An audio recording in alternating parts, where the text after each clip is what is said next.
What's up, ladies and gentlemen? Omni-sensei here with What If I Was Reborn as an Uchiha and Jinchuriki of Tobirama? Part 4. If you enjoy this type of content, please violently chidori the like button. Subscribe to the channel if you haven't already done so. Remember to check out the original story linked in the description. Without further ado, let's get into the Uchiha Jinchuriki of Tobirama saga.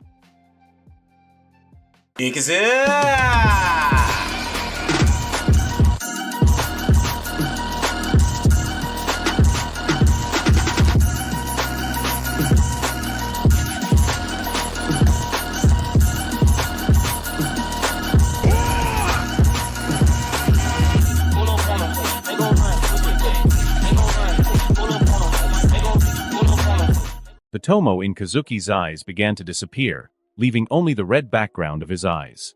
Just like the eyes of Senju Tobirama. What's going on with this kid? It's really weird. Even with all his experience, Kakuzu couldn't understand what was happening to Kazuki. Compared to before, not only has his chakra increased exponentially, but even the feeling he gives me is completely different.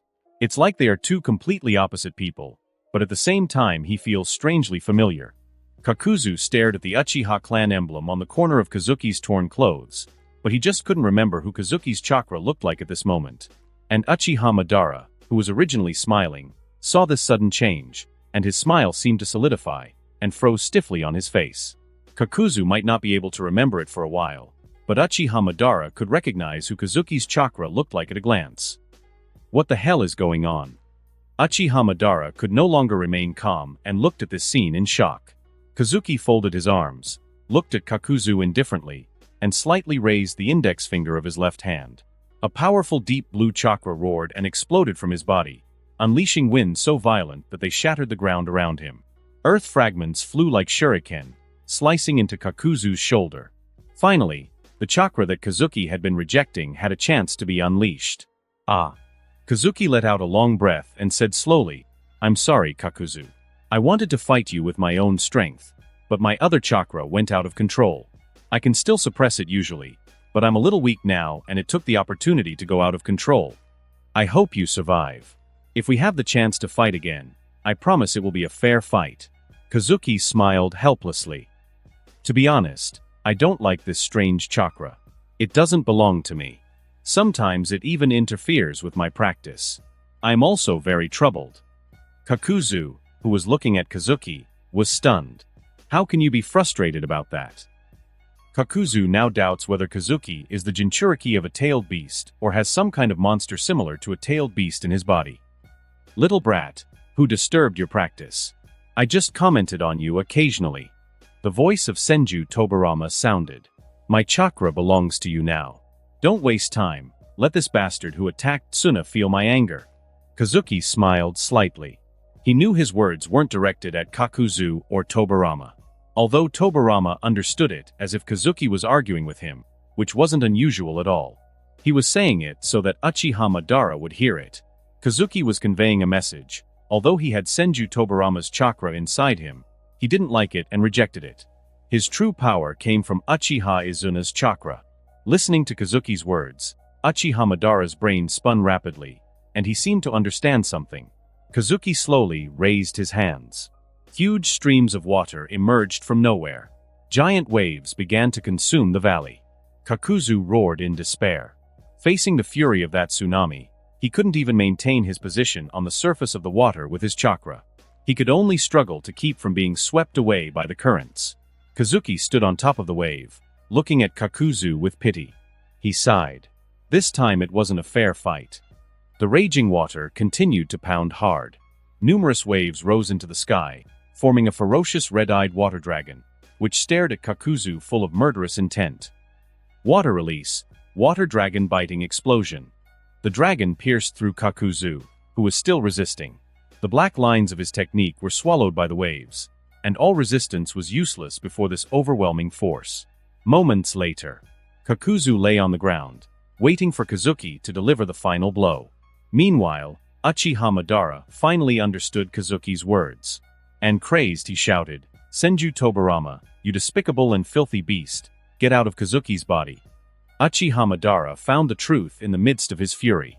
Everything became clear to him. Why is Kazuki obviously an Uchiha, but he has the shadow of Senju Tobirama? Ever since Kazuki faced Yashiro, Madara had begun to feel that something was not right. However, since the use of water release and genjutsu were skills that could be learned with a little talent, he didn't give it much thought.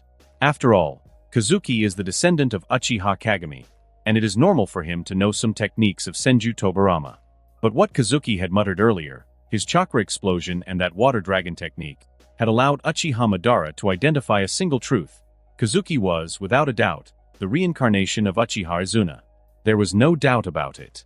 But the chakra of Senju Tobirama also exists in Kazuki's body, harassing him from time to time. Dirty and despicable Senju Tobirama. I should have found your soul with my Rinnegan and shattered it into 1,000 pieces long ago. Uchiha Madara's heart was filled with hatred. He was so disgusted that he didn't want to talk. Senju Tobirama was not only the culprit of Uchiha Izuna's death, but even after his death, he was entangled with his brother's reincarnation. Uchiha Madara clenched his fists. At that moment, he longed for his Rinnegan more than ever. If those eyes were still with him, I must find a way to help Kazuki get rid of the harassment of that bastard Senju Tobirama. Uchiha Madara tried his best to calm his emotions, but every time he thought of Kazuki's body with Senju Tobirama's chakra, his heart would hurt a little. It was a relief that his brother's chakra had been reincarnated, and that he had found a good child like Kazuki. Why did there have to be a Senju Tobirama involved? Once I have reached an agreement with Kazuki, I have to find a way to temporarily recover my Rinnegan that I left with Nagato. Uchiha Madara looked fierce. I will personally perform soul surgery on Kazuki and drive that bastard out. But although Uchiha Madara said it fiercely, he fell silent after a moment. Even if Kazuki didn't have Senju Tobirama's chakra in his body, Uchiha Madara hadn't figured out how to subdue this brother. He realized that Kazuki was not just a simple reincarnation of Izuna. Whether it was combat intelligence, fierce eye power, or the Uchiha bloodline that broke through in battle, Kazuki was stronger than Izuna of the same period. This was the Uchiha with the appearance of the Shura of the shinobi world. He was not the love-brained Uchiha Obito who could be dealt with by just throwing a black zetsu at him. Now there was also the Senju Tobirama chakra to get in the way. The more he thought about it, the more Uchiha Madara felt that his aging heart was about to have a heart attack. What could he do? But just at that moment, Kazuki began to slowly withdraw Tobirama's chakra. His Sharingan glowed brightly red, regaining his Uchiha appearance. In that gaze, Uchiha Madara saw Izuna's shadow, as if he were seeing his own childhood self. Uchiha Madara felt a slight stir in his heart and felt a little more relieved. Of course, Kazuki is a descendant of the Uchiha. With Izuna's chakra helping him, he can suppress that damn Senju Tobirama. Madara silently encouraged his brother's chakra. Izuna, I trust you. You and Kazuki together will not lose to that evil Senju Tobirama. Uchiha Madara endured the pain and turned off the white Zetsu TV, locked himself in a small dark room, and forced himself to start thinking about how to break the situation. Although he couldn't think of what to do for the time being. This situation is much more complicated than his plan to blacken Obito. But even if he couldn't find the solution, he still had to try.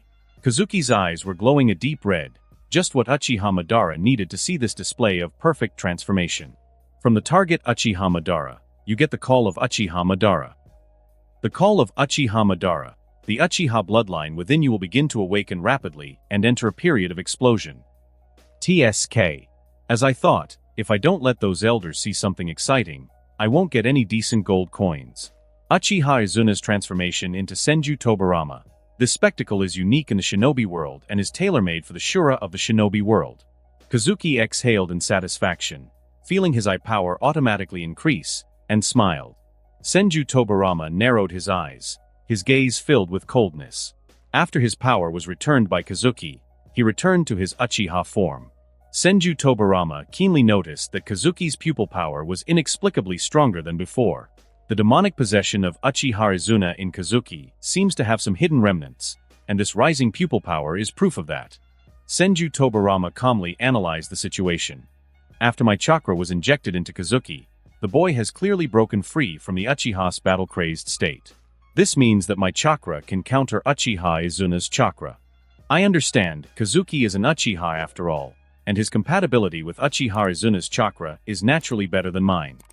Senju Tobirama laughed coldly, beginning to demonstrate in front of the non-existent UCHIHA Izuna. But you stop dreaming. Even if it's just a subconscious chakra, I know all your thoughts clearly. As long as I'm here, I won't give you the chance to possess Kazuki again. I can communicate with Kazuki. It's just chakra. I, Senju Tobirama, don't take you seriously. As Madara fell into self-pitying silence and Tobirama eagerly searched the void for enemies, Kazuki was very realistic.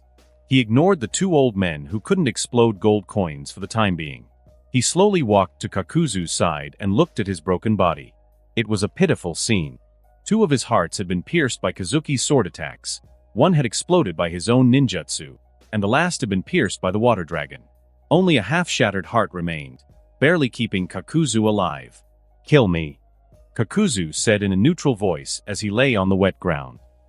"After so many years in the shinobi world, it's time for me to leave this place. It's not unfair for me to die at the hands of a kid with such talent as you." Kazuki looked at him silently, feeling a slight hint of respect. Even though he had defeated Kakuzu using Tobirama's power, the old man didn't seem to be particularly shaken. In fact, he didn't even flinch as much as when Kazuki had mocked his fight with Hashirama. Shinobi are strange like that. Only the things in the deepest part of their hearts can affect their emotions, especially old monsters like Kakuzu. "You are a ninja from Takigakure?" Kazuki took Kakuzu's forehead protector. There was a waterfall pattern on it and a mark carved by force. "What? You have been a bounty hunter for so long, and you still wear the forehead protector of the village. Kid, if you want to kill me, just do it. Don't ask these boring questions." Kakuzu lay flat on the ground and reluctantly pointed at the last heart. "Be ruthless and give me a quick death. A body like yours will be more valuable as a living research material." Kazuki slowly sat down beside Kakuzu and said with a faint smile, "For example, seal you up, keep you alive, and then slowly study the black lines in your body." Kakuzu's eyes narrowed. Although he was not afraid of death, if he fell into that situation, as a strong man with dignity, it would be much worse than death. Just when he wanted to say something to anger Kazuki and exchange for a dignified death, Kazuki laughed and shook his head. "I said, I won this battle unfairly, so I will not treat you like that, but give you a decent death. But in return..."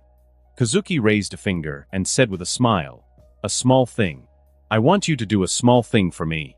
Kakuzu was silent. What else could he accomplish in this state? But he still nodded. "Tell me, kid. I am a person who loves to listen to stories.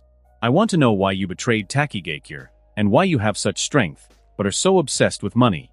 Kazuki sighed and said slowly, "Forgive my presumption, but I am really curious. Can a ninja with the power of a Kage satisfy his needs with money? And why would a ninja who betrayed the village decades ago still wear the village's forehead protector?" Kakuzu turned his head away. This is the story he buried in his heart. Telling Kazuki about this is not much different from being tortured. "I want to hear this because you are a respectable opponent." Kazuki's voice seemed to be magical and captivating. "I promise you, this will be a secret. I swear on the honor of the Uchiha clan that only I will know." Kakuzu struggled for a moment but nodded resignedly and told his story. "I was originally a jonin in Takigakure. At that time, I was still very young, and I liked that place. But one day, I was ordered by the higher-ups to assassinate Senju Hashirama. At that time, I didn't know what kind of person he was.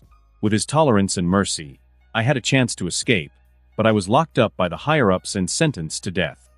The ninja who risked his life for the village was treated cruelly.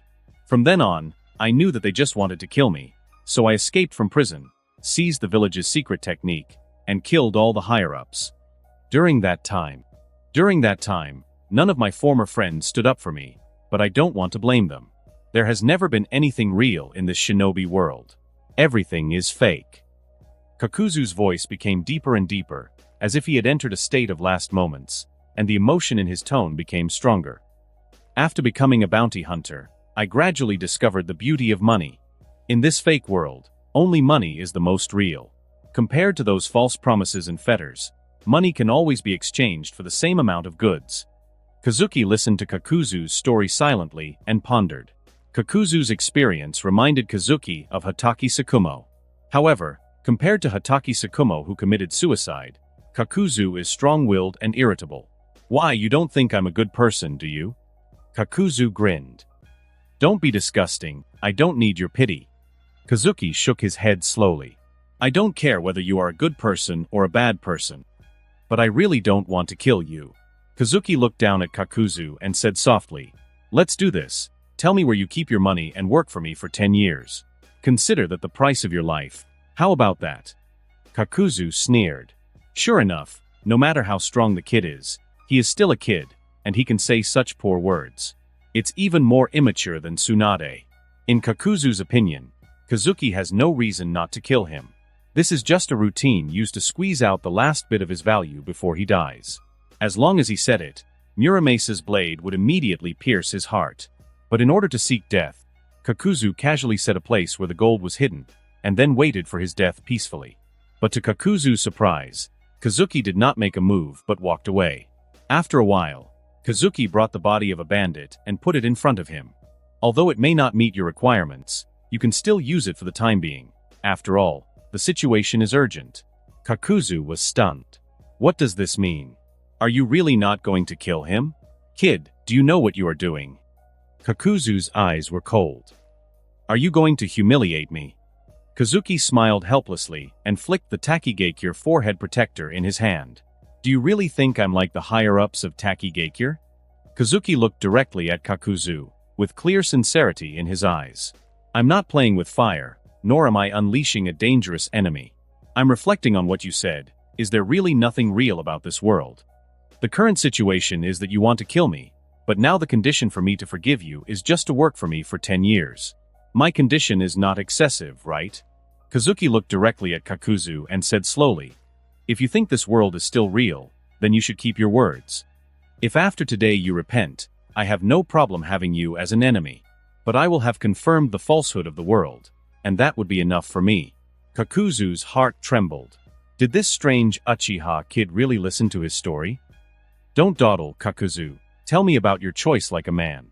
Kazuki looked down at Kakuzu and said irritably, your dawdling makes me feel the fakeness of the world.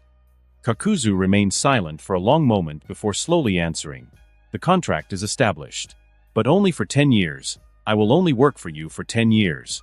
Kazuki nodded, looked at him with disdain, picked out the bandit's heart neatly, and stuffed it into Kakuzu's back. Okay, go. I will contact you when I need you. Kakuzu's body shook as the black lines absorbed the vitality of the new heart, allowing him to barely recover from his near-death state. Kakuzu slowly stood up and stared at Kazuki without hesitation, as if trying to see his true intention. Don't you want money?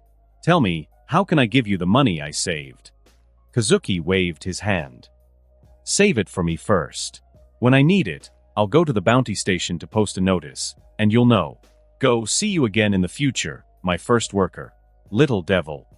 Kakuzu snorted coldly, but didn't know what to refute. He is really Kazuki's worker, and he still owes a 10-year death contract, and his deposit has been cleared by him. Kakuzu stood up and walked slowly out of the valley. With his experience, he knew that the best thing was to escape as soon as possible. But his steps were slow, as if he was waiting for Muramesa to pierce his chest again and for Kazuki to burst out laughing, using his pride as part of a macabre game of cat and mouse.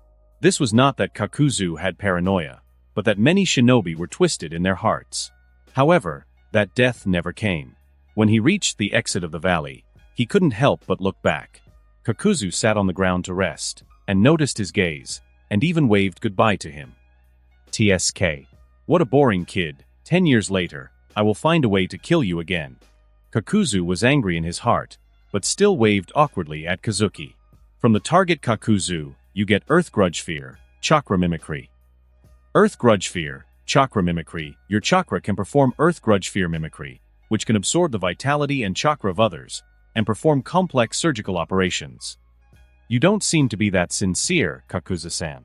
Listening to the pleasant electronic sound, Kazuki smiled and said to himself, I wonder how long it will take for Asuma and Tsunade to get back. Maybe I should not heal yet. The wounds add a more shocking touch to the scene. Tsunade-sensei, you and Rin go back to the village to call for reinforcements. I have to go back to find Kazuki. Asuma stopped abruptly. Immersed in an internal struggle, his mind was filled with memories of his time with Kazuki, precious memories that kept coming back. A rebellious teenager, living alone in an environment that his family and peers do not understand. No one can understand his thoughts. Even the girl he likes just thinks that he is pretending to be deep and can't get along with him. Until Kazuki appeared. Everything in Asuma's life was validated. They spent hours chatting about the future of Konoha, dreaming of a day when the true will of fire would flourish in the village. They taught each other the secrets of their clans, as if they were blood brothers. I can fight now. Although the enemy is very strong, Kazuki has taught me some powerful fire release techniques, which should be useful. Asuma's eyes gradually became firm. Kazuki always told me to think hard. I have thought a lot along the way, and I have figured it out. I won't be a burden to Kazuki. If the enemy attacks me, I'll be Kazuki's chance to defeat him. Asuma could not imagine how he would face Shursui when he returned to the village if Kazuki really had an accident, and how he would face his own heart in the dead of night. That feeling of guilt, worse than death, would consume him completely. Asuma, who had already developed the will to die, felt more and more relaxed in his heart. Kazuki, although I am always one step behind you, I will follow your footsteps closely and will not fall behind. Asuma roared fiercely, as if to cheer himself up, and turned around and ran wildly. Tsunade looked at Asuma with a mix of emotions. Every time he mentioned Kazuki, she felt a slight tremor in her heart. As an experienced kunoichi, she knew that returning to the battlefield at this moment was the most foolish thing they could do. Neither Asuma nor Rin had enough power, and she was limited by her phobia of blood. How could they help Kazuki? She remembered the days she had spent with Kazuki. Although there were not many of them, they had brought her an inner peace she had not experienced for a long time. Tsunade closed her eyes, gritted her teeth, and murmured to herself, "If Kazuki died like this, I would have become a joke in my life." She was also thinking at this moment, if Kazuki had an accident, how would she face her heart? Every time she remembered the important people she had lost, she felt hatred towards the cruel fate that didn't even give her a chance to save them. All she saw were the cold bodies of her loved ones. No matter how strong the medical ninjutsu was, it couldn't save the dead. But this time, it seemed that fate had given him a small window of opportunity. Kazuki is not dead yet. Despite the blood that flooded her mind, Tsunade knew of Kazuki's talent. A prodigy even superior to Orochimaru. However, even the most gifted young man needs time to exchange his talent and turn it into strength. Deep down, Tsunade didn't believe that Kazuki could defeat Kakuzu. She didn't believe that he would survive. She could only think that she was going to lose someone important again, an apprentice who would die to cover her retreat. Don't joke. Tsunade clenched her fists tightly, as if roaring at fate. Do you really think I'm afraid of death? What I hate is this helpless life that doesn't give me a single chance to protect those I love. At this moment, Tsunade's mind appeared the gentle smile of Kazuki when he handed her the hen soup. That smile, warm as the sun, dispelled the blood mist in her mind. The out-of-control chakra within her calmed down. Tsunade formed a seal and slapped her hands heavily on the ground. Summoning technique. As the cloud of smoke cleared, a huge blue and white slug stood on the ground, looking gleefully at Tsunade. Tsunade-sama, it's been a long time since I saw you. There's no time for talk, Katsuyu. The situation is critical. Tsunade turned her head to look at Noera Rin on the side, hesitated for a moment, and asked her, Rin, the battle will be very dangerous. Do you want to come? Noera Rin nodded without hesitation. Okay, I know. Tsunade made the huge slug move forward. Although it was a soft-bodied creature, with the support of chakra and its large size, its speed was surprising. Asuma brat, come up. Shortly after, Tsunade caught up to Asuma. The three of them stood on the slug's head, heading to support Kazuki. Asuma, I accept your battle plan. Tsunade's eyes shone with determination and resolve. Now that I've summoned Katsuyu, as long as you and Rin aren't eliminated in one hit by Kakuzu, I'll be able to save you. If Kakuzu attacks them, neither I nor Kazuki will attempt to rescue them. Instead, we will take the opportunity to kill him. In other words, he will attack you as a weak spot, but you are actually bait. Asuma listened to this extreme plan, but nodded calmly. Tsunade-sensei, I've thought about it before. As long as I have a breath of life, Kazuki will find a way to save me. Although Noera Rin still looked a little scared, her expression became firm. I know, Tsunade-sama. But as they approached the valley, a silent sense of terror began to creep into their hearts, just as they had regained their resolve. The once green ground was now a charred field. The valley had collapsed in half, and the ground was covered in debris that still emanated steam. But there was no trace of chakra in the air, only an eerie, deathly stillness. Asuma's face turned pale instantly, and he murmured to himself, "No, Kazuki will not lose." The color red flooded Tsunade's mind again. It was as if she had arrived late again, about to see the body of another loved one. Maybe there wouldn't even be a body. Kakuzu wouldn't leave Kazuki's body behind, so this farewell would be even without seeing him one last time. Tsunade and the other two were full of fear. And entering the valley, this fear deepened again. Kazuki was not there. Tsunade collapsed to the ground, her newfound bravery crumbling to pieces. Asuma's eyes darkened, and he fell to his knees, clutching his chest in anguish, tears falling uncontrollably. Rin could barely breathe. She felt like she was drowning. The first lesson she had learned as a shinobi was far beyond what her heart could bear. From the target Tsunade, you have obtained the In seal, release. From the target Asuma, you have obtained the fire release, ash pile burning. From the target Noera Rin, you have obtained a slight enhancement to your medical talent. Senju Tobirama looked at Tsunade with some pain. "Little ghost, why don't you show up? What are you waiting for?" Kazuki, who was lurking in the earth, shook his head and said slowly, "Tobirama, pain is one of the sources of a shinobi's strength. If you can't face this emotion directly, and even don't dare to face your own heart, you can't really be strong." Senju Tobirama frowned. Although what Kazuki said made sense, it was vaguely demonic, derived from the unique devilish nature of the Uchiha clan. Senju Tobirama sighed. He already had the answer in his heart as to where this devilish nature came from. In fact, Kazuki just said it casually for the reward. But in the eyes of Senju Tobirama, Kazuki, who had just been possessed by Uchiha Izuna's chakra, had a different devilish tone and different behavior from usual, but it was particularly in line with the logic in his mind. If it was the Kazuki of the past, he should have appeared long ago. But there is no way. Kazuki's body contains more than just the chakra of Senju Tobirama. Therefore, Senju Tobirama did not urge Kazuki to show up but changed the subject. "Kazuki, you shouldn't try to negotiate with ninjas like Kakuzu. Letting such enemies escape is dangerous. Human nature cannot stand such trials. I know you feel sorry for him, but he could get you into trouble. The best option is always to nip it in the bud." Kazuki sighed, showing a rare expression of doubt.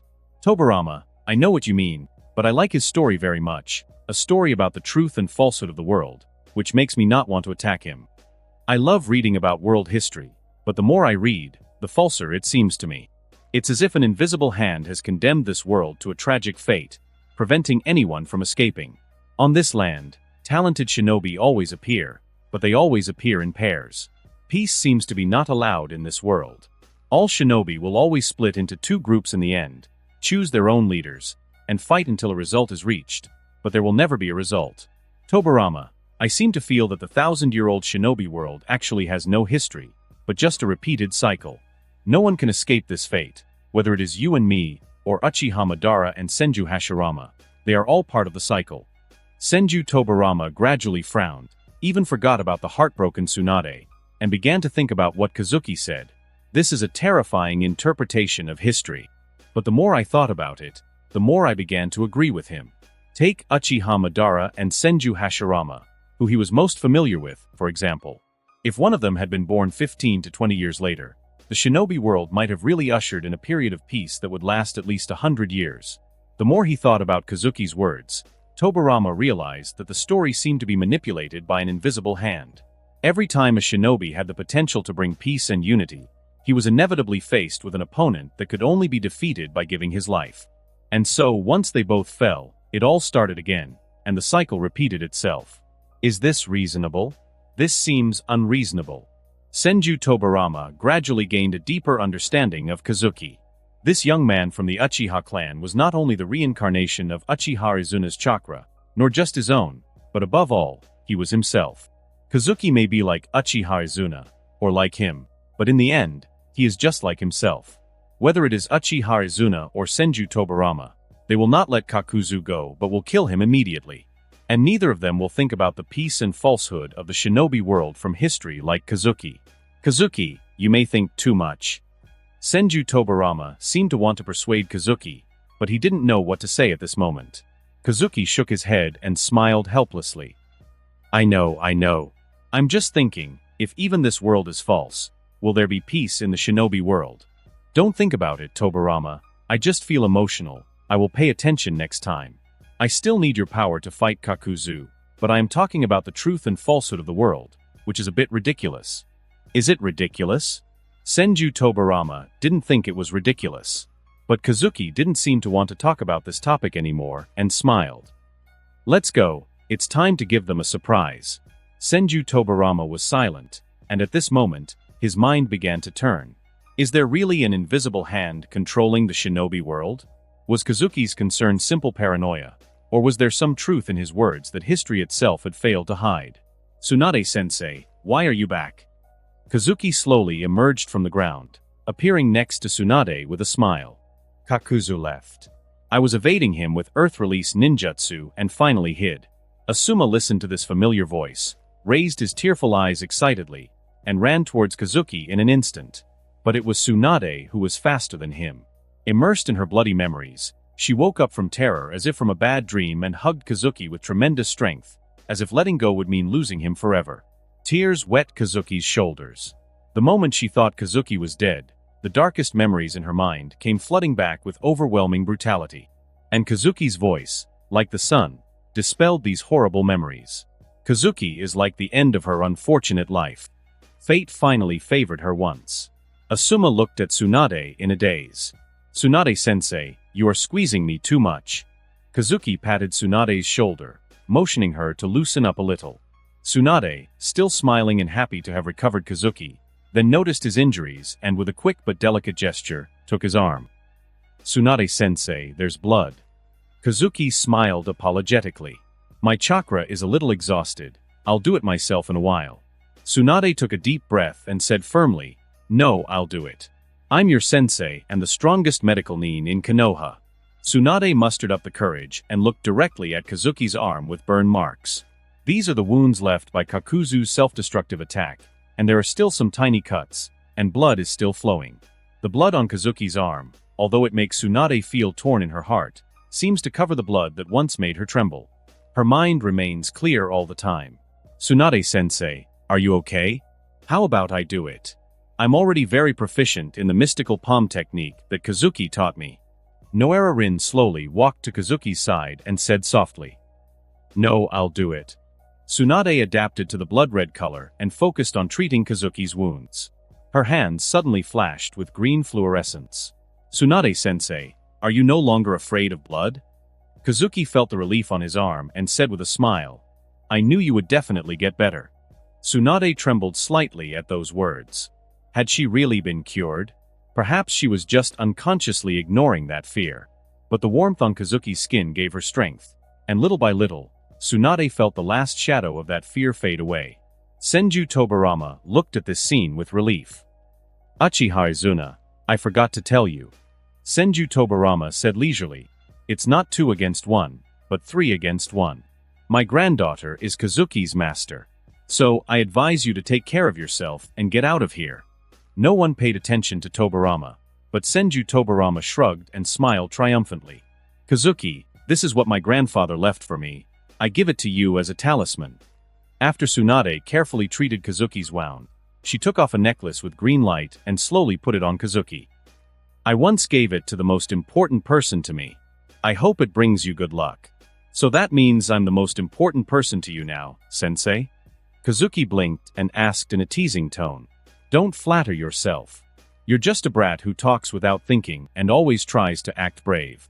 Tsunade snapped, turning around suddenly. Her voice regained that authoritative tone. Go back to the village and have a good rest. From Target Tsunade, you have obtained the composite bloodline of Senju and Uzumaki. Listening to Tsunade's words, Senju Tobirama was stunned. As one of the people who are most familiar with Tsunade, he seemed to hear a trace of guilt from Tsunade's words. Tsuna. Just treat Kazuki like a little brother. There's nothing wrong with admitting it. Senju Tobirama shook his head and stopped thinking about Tsunade. He focused on thinking about Kazuki's doubts about the mastermind behind the shinobi world. As a scientific researcher, Senju Tobirama does not believe in coincidences, and he does not believe that the shinobi world, whose history has been repeated for thousands of years, will be a coincidence among coincidences. 1 month later.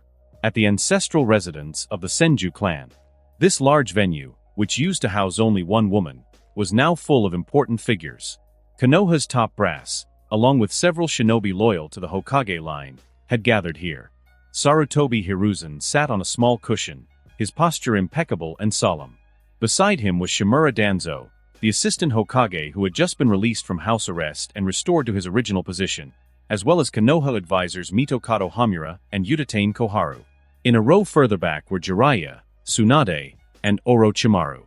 And in the last row, Jiraiya's student, Namikaze Minato, watched intently. In this room, whether it is Konoha's Hokage Sarutobi Hiruzen or Shimura Danzo who suppressed his anger, they all put away their usual habits of superiors and behaved like students waiting for instructions. They have been waiting for a while, but no one dared to say anything. They were still very well behaved. Sarutobi Hiruzen's eyes slowly scanned the room. When he was a child, he was brought here by Senju Tobirama to learn the sealing technique. On the wall, there are various photos of Senju Hashirama, including majestic Hokage formal clothes, funny life photos, and warm group photos. Sarutobi Hiruzen sighed lightly. Another pillar of Konoha is about to fall. After a while, the door of the inner room slowly opened, and everyone's expressions were of surprise.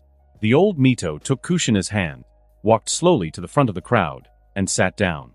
This child is ready to take on the responsibility of the Nine Tails Jinchuriki. Monkey, you can prepare the ceremony while I can still control the Nine Tails, so we can make a peaceful transfer. Hiruzen bowed his head deeply, as if he were a subordinate reporting to his superior. I understand, Mito-sama. Kushina's chakra is strong enough to withstand the sealing of the Nine Tails. I will also leave her a sealing formation that will help her adapt to her new life as a Jinchuriki. Uzumaki Mito coughed lightly, and his eyes swept across the photos on the wall with nostalgia and looked at the younger generations present. At this moment, everyone, including Shimura Danzo, looked at Uzumaki Mito with respect. Uzumaki Mito's life is actually far from over. But in order to hand over the Nine Tails in the best condition, Uzumaki Mito chose to end his life in advance. Tsunade, come and sit here, I want to see you. Tsunade quickly got up and sat next to Uzumaki Mito, holding her grandmother's hand. Grandmother. Mito looked at her granddaughter with a warm smile, though a slight surprise crossed her eyes. She knew that Tsunade had been lost in pain, living an uncontrolled life that worried her grandmother greatly. But now, in front of her, Tsunade radiated a renewed vitality, with a spark of life in her eyes.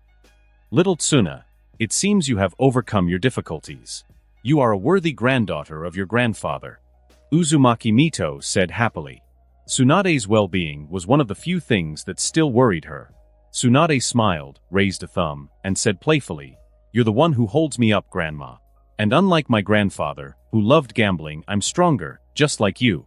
Mito smiled as well but noticed something strange. Her eyes fell on Tsunade's chest. The necklace she always wore was gone. Tsunade smiled, noticed Uzumaki Mito's gaze, and said softly, I gave it to my disciple, UCHIHA Kazuki, who is a very good boy. Hearing this, Shimura Danzo's breathing became heavier. During the days when he was strictly confined, Sarutobi Hiruzen specially approved the establishment of Tsunade's team. He, the former assistant of Hokage, even got the news after a long time. That was the ninja he had chosen, and the best helper for Shimura Danzo to become the Hokage. How could Tsunade, a mere woman, use a blade of Uchiha Kazuki's level? What a waste of talent. But Shimura Danzo seemed to have forgotten one thing. Uzumaki Mito in front of him had the ability to sense the good and evil in people's hearts, and could even perceive people's emotions. So, Uzumaki Mito glanced at Shimura Danzo and said, Danzo, if you have something to say, just say it. Shimura Danzo was startled, and quickly lowered his head and whispered, Sorry, Mita-sama, I was thinking about the root's recent deployment of defenses against the enemy, and I was a little excited. Sarutobi Hiruzen raised the corner of his mouth and patted Shimura Danzo on the shoulder. Danzo, you've worked so hard just after your comeback. It's really hard for you. Shimura Danzo wanted to be angry, but didn't dare to get angry. He didn't believe that Sarutobi Hiruzen couldn't guess why he was angry. It was because of Kazuki that he, the assistant Hokage, was locked up at home like a prisoner for 3 months and lost all his power. Kazuki. Uchiha Kazuki. Uzumaki Mito looked at Tsunade gently and said slowly, It's a good name. And besides, he's an Uchiha. Inside Mito, the Nine Tails, upon hearing the word Uchiha, began to grow restless and roared furiously. The Uzumaki, Uchiha, and Senju clans should be completely exterminated. How ridiculous!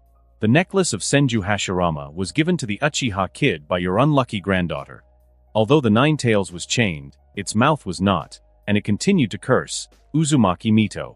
You tell me that we should connect mentally, and yet you keep me tied up and now you want to hand me over like an object. I am the Nine Tails, a natural disaster. Your retribution for treating me like this has come. An Uchiha brat has bewitched Senju Hashirama's granddaughter. I have seen the day when the Uchiha clan will bring destruction to Konoha and the Senju. You can feel it too, right? Your granddaughter named Tsunade, the warmth in her heart when she mentioned that Uchiha ha. Despite the Nine-Tails screams, Mito showed no expression on her face. But in her mind, a doubt began to form. As Tsunade's grandmother, Mito knew that Tsunade had given Hashirama's necklace to two people. One was Kato Dan, whom she had a good impression of, and the other was her younger brother Nawaki. So why is Kazuki, a child of the Uchiha clan, so important to Tsunade? Did she regard him as a younger brother? What is the situation? Uzumaki Mito sighed softly and looked at Kushina on the side, a little worried. The ability of the Nine Tails to bewitch people can be seen. Even though she has been the Nine Tails Jinchuriki for so many years, she will still be shaken. But there is no way. The Uchiha clan and the Senju clan have never had a harmonious situation since ancient times. Even the pair of Hashirama and Madara have fought much more than they have gotten along.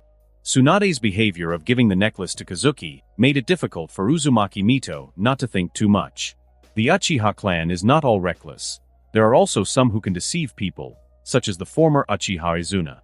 If the disguise is very good, it is not impossible to invade when Tsunade's mind is broken. Little Tsuna, since he is your apprentice, he should come to today's meeting. I also want to meet this child. Uzumaki Mito smiled. Go little Tsuna, bring him to see me. Tsunade nodded blankly. Why do you want to meet Kazuki suddenly? But Tsunade didn't think too much, turned around and walked towards the Uchiha clan. Tsunade will do whatever Uzumaki Mito asks. When Uzumaki Mito said this, the atmosphere on the scene became subtle and tense. No one believed that Mito had a sudden whim to meet a young man like Kazuki during the Nine Tails transfer ceremony. Everyone knew there was a reason. The more experienced ones, such as Hiruzen, Danzo, Koharu and Hamura, were well aware of Mito's ability to sense good and evil deep within people's hearts. They immediately realized what was happening.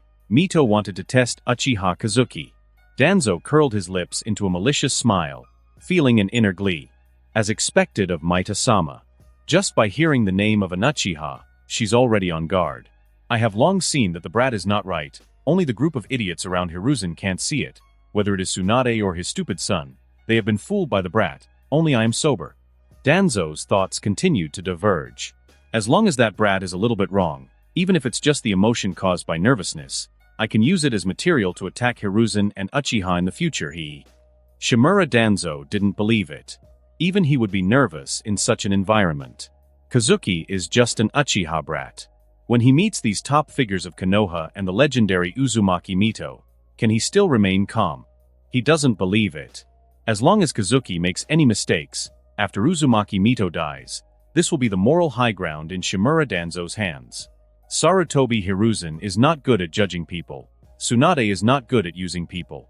Danzo was already beginning to plan how he would use words to discredit them. Then he can propose to hand over Uchiha Kazuki to him for control, and then control the Uchiha clan, and finally ascend to the top of the position of Hokage. Just when Shimura Danzo entered the fantasy time, Kazuki was standing in a corner of the clan land, chatting with Uchiha Yashiro with a smile. At this moment, Uchiha Yashiro was introducing his friends to Kazuki. After Uchiha Yashiro drank with Tetsuhi and Kamahai that day, Kazuki's deeds were spread secretly and openly in the Uchiha clan. After all, this was done behind the backs of Uchiha Setsuna and Uchiha Fugaku.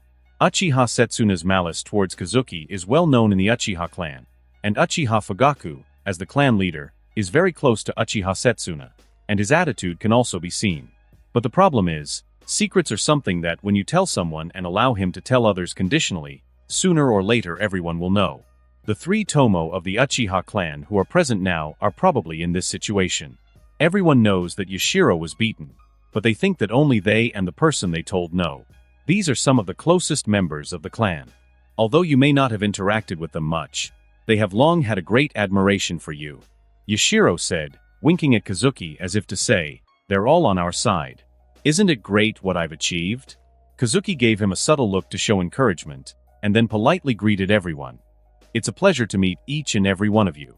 You are all my seniors, and I am very happy to be here with you. If you ever get injured during training, I know some superficial medical ninjutsu techniques. I'll be happy to welcome you into my home. Uchiha Yashiro quickly nodded. Kazuki's medical ninjutsu is very powerful. Kamahai's eyes sparkled with excitement. His back injury was a constant nuisance and affected his movement speed. I've also studied a bit of our clan's kenjutsu. If you have time, I'd love to exchange ideas and learn from you. Yashiro's uncle smiled with satisfaction. Young Kazuki, I too am passionate about our clan's kenjutsu. At home I have some of the late leader Uchiha Izuna's ancient writings. We should have a practice session sometime. Yashiro cast an intriguing glance at his uncle and smiled sarcastically. He had already decided that he would be present when his uncle challenged Kazuki. He didn't want to miss that. Kazuki, still smiling, accepted the other's words and continued. It's already time for lunch. Since Yashiro has introduced me to so many friends today, how about you come to my house as guests? Uchiha Yashiro's eyes lit up. He hadn't been to Kazuki's house yet. The other Uchihas also seemed excited. It seemed like Kazuki wasn't treating them superficially, but really respected them. Otherwise, he wouldn't invite them to his house on their first meeting.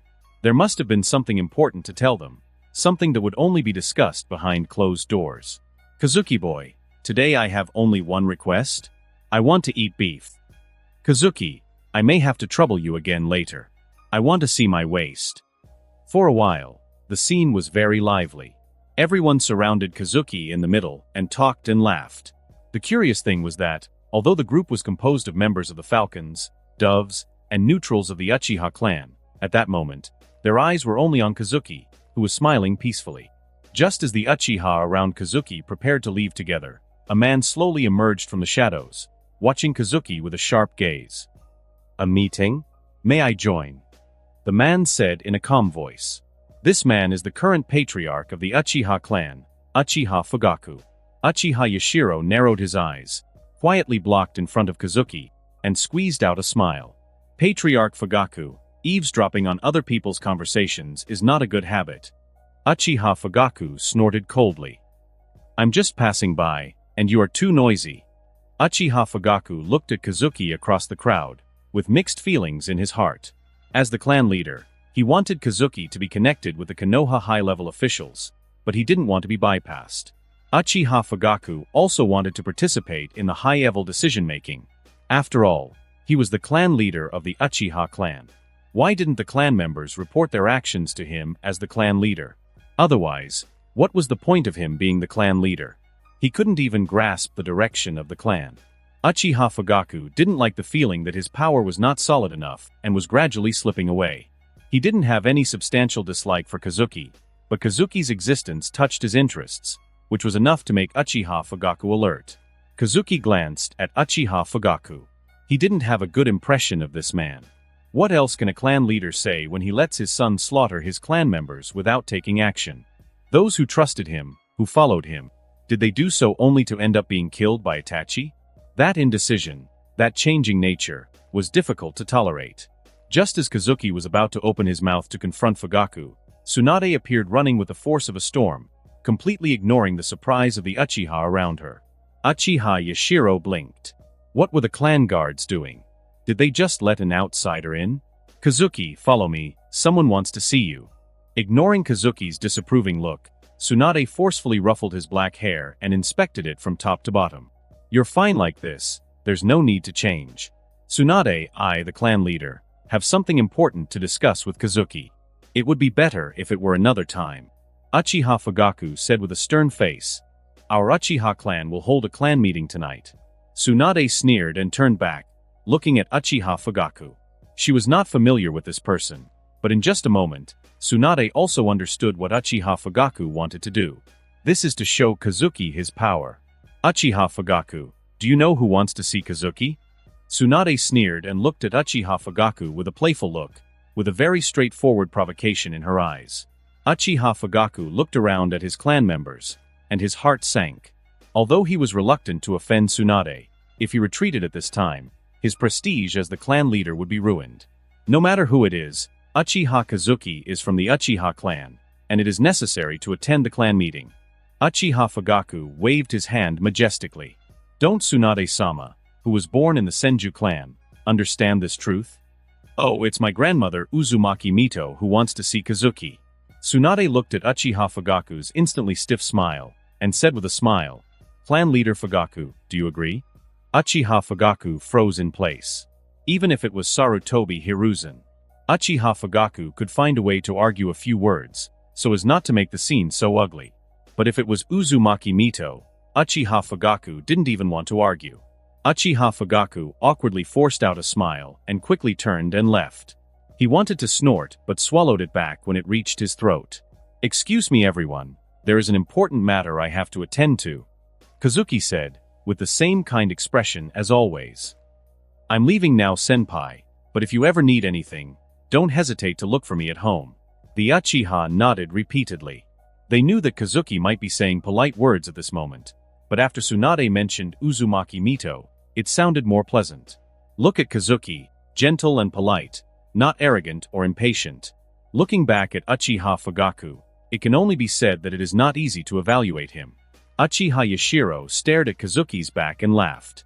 His uncle gently pushed him and whispered, Tell your second uncle, how come Kazuki has such a good relationship with Tsunade and can also get in touch with Uzumaki Mito? Although Uchiha Yashiro knew nothing, he waved his hand mysteriously. This matter is very complicated. There are many things in the dark and the interests involved are complicated. Anyway, if you want to know more about Kazuki, you can come and chat with me, we have a good relationship. The Uchiha looked into the distance, watching Kazuki walking next to Tsunade, chatting and laughing.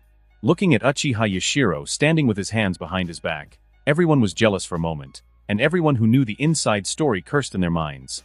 Damn it, let Uchiha Yashiro pretend. How can this kid be so lucky? The old man Setsuna is really damned. Why didn't he let me get beaten at that time?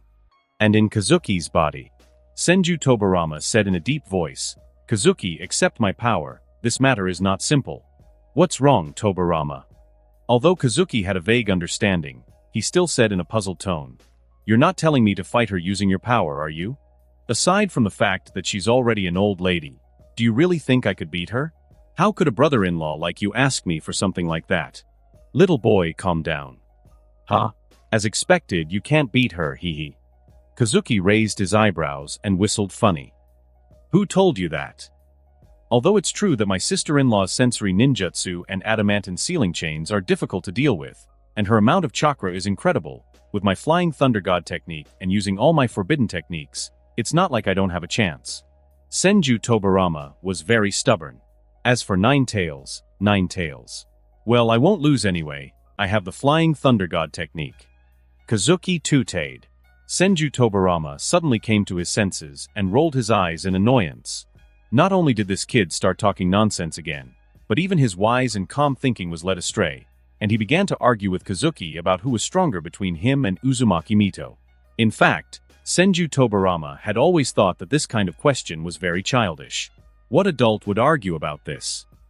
However, arguing with Kazuki was somehow quite entertaining for him. Kazuki, this is a very serious matter, which is related to your future development in Konoha. Solving his strange mood, Senju Tobirama said seriously, I know what my sister-in-law wants to do. Her perception ability combined with the power of the Nine Tails can identify the good and evil in a person's heart and can also analyze emotions and even character from chakra. Kazuki listened carefully in silence and stopped making jokes.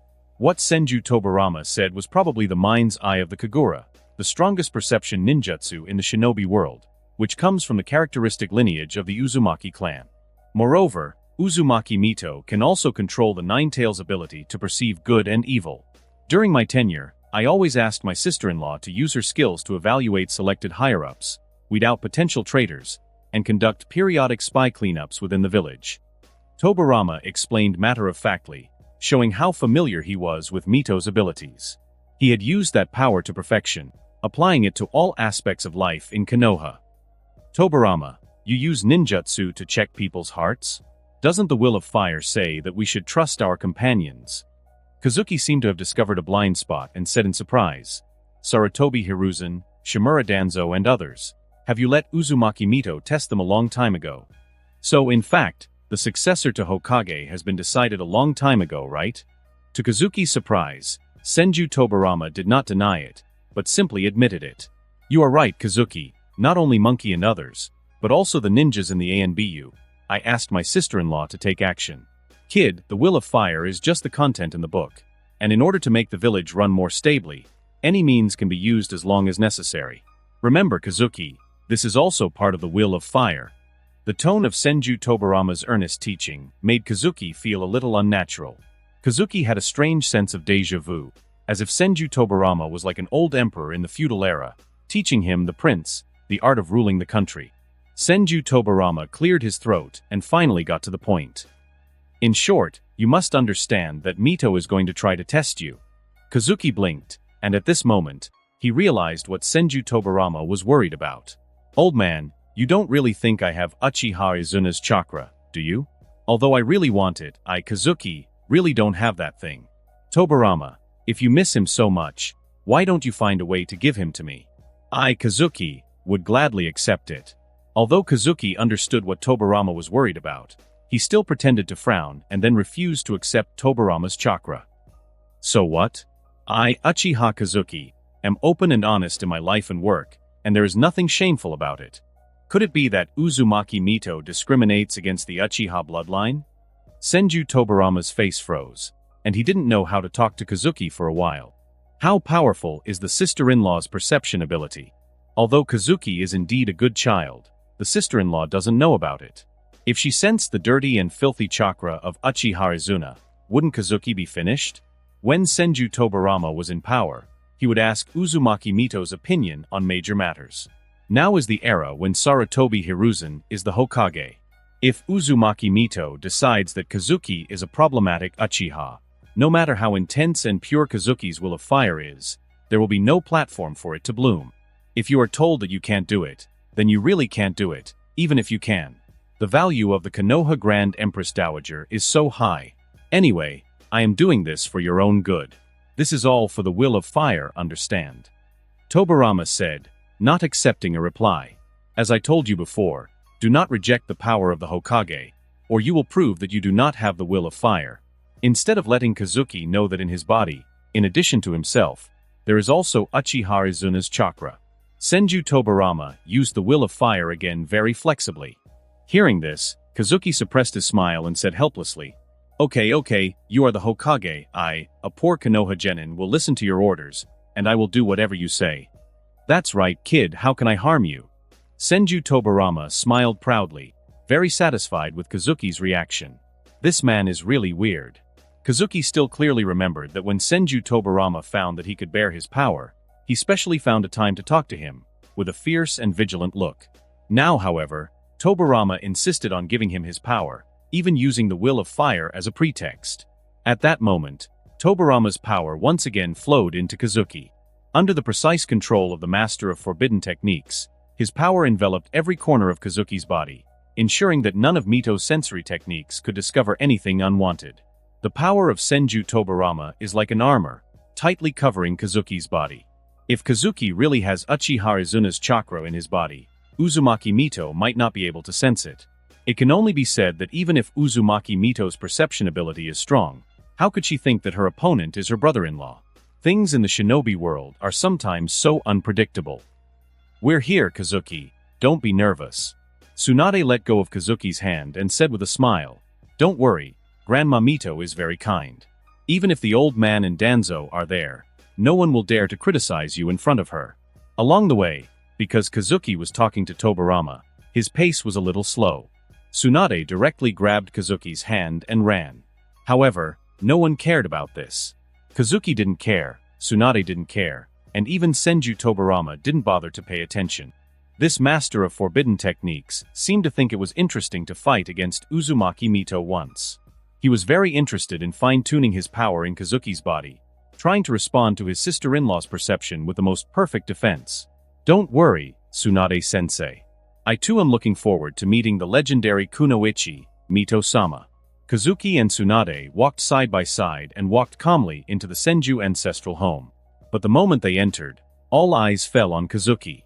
Sarutobi Hiruzen's eyes were full of trust. Shimura Danzo was full of coldness. Udatane Koharu and Mitokado Hamura looked at Kazuki with suspicion. Jiraiya in the back row was simply curious, and Orochimaru looked like he was having fun. Despite the gazes of so many powerful people, Kazuki's smile did not change at all. It looked like an intimidating scene. After all, this was Konoha's elite. Even if Hatake Tsukumo came here, his heart would be shaken. But who is Kazuki? This was nothing to him. The first spot on Kazuki's list of observers belonged to a certain Shura from the shinobi world who preferred to remain anonymous, and the second was the dedicated Konoha villager, Senju Tobirama. Except for Uzumaki Mito, can these people, even if they are piled together, be better than these two people? Kazuki politely greeted those present. For many of them, it was the first time he had met them in person. Uzumaki Mito, who was sitting on the main seat, narrowed her eyes slightly. How similar! When Uzumaki Mito saw Kazuki for the first time, she almost thought it was Uchiha Izuna who had resurrected. But after a closer look, it was not like that. And in a trance, she saw the shadow of an acquaintance. But this idea was too outrageous, and Uzumaki Mito only thought that she was old. But Kazuki's appearance alone had already made her alert. This level of male beauty could indeed take advantage of Tsunade's inner weakness and deceive her heart. Uzumaki Mito's expression did not change, and he still looked smiling, waving to Kazuki. Child, come and sit down. You are Tsunade's apprentice, right? What a handsome boy. Kazuki greeted her in a clear, polite voice, before obediently sitting on the cushion next to Mito. So Tsunade already has a disciple. How she has grown. Mito's voice was soft and loving, and with a natural gesture, like a kind old lady, she stroked Kazuki's head. But at this moment, Mito's sensory perception had already begun silently. With her mind's eye of the Kagura and the nine-tail sensory power, she completely covered Kazuki. The shinobi with the strongest perception, the strongest tailed beast, and the closest perception distance. The combination of these three can be called a mind tomography unique to the shinobi world. Kazuki laughed, as if he didn't notice anything, and let Uzumaki Mito touch his head.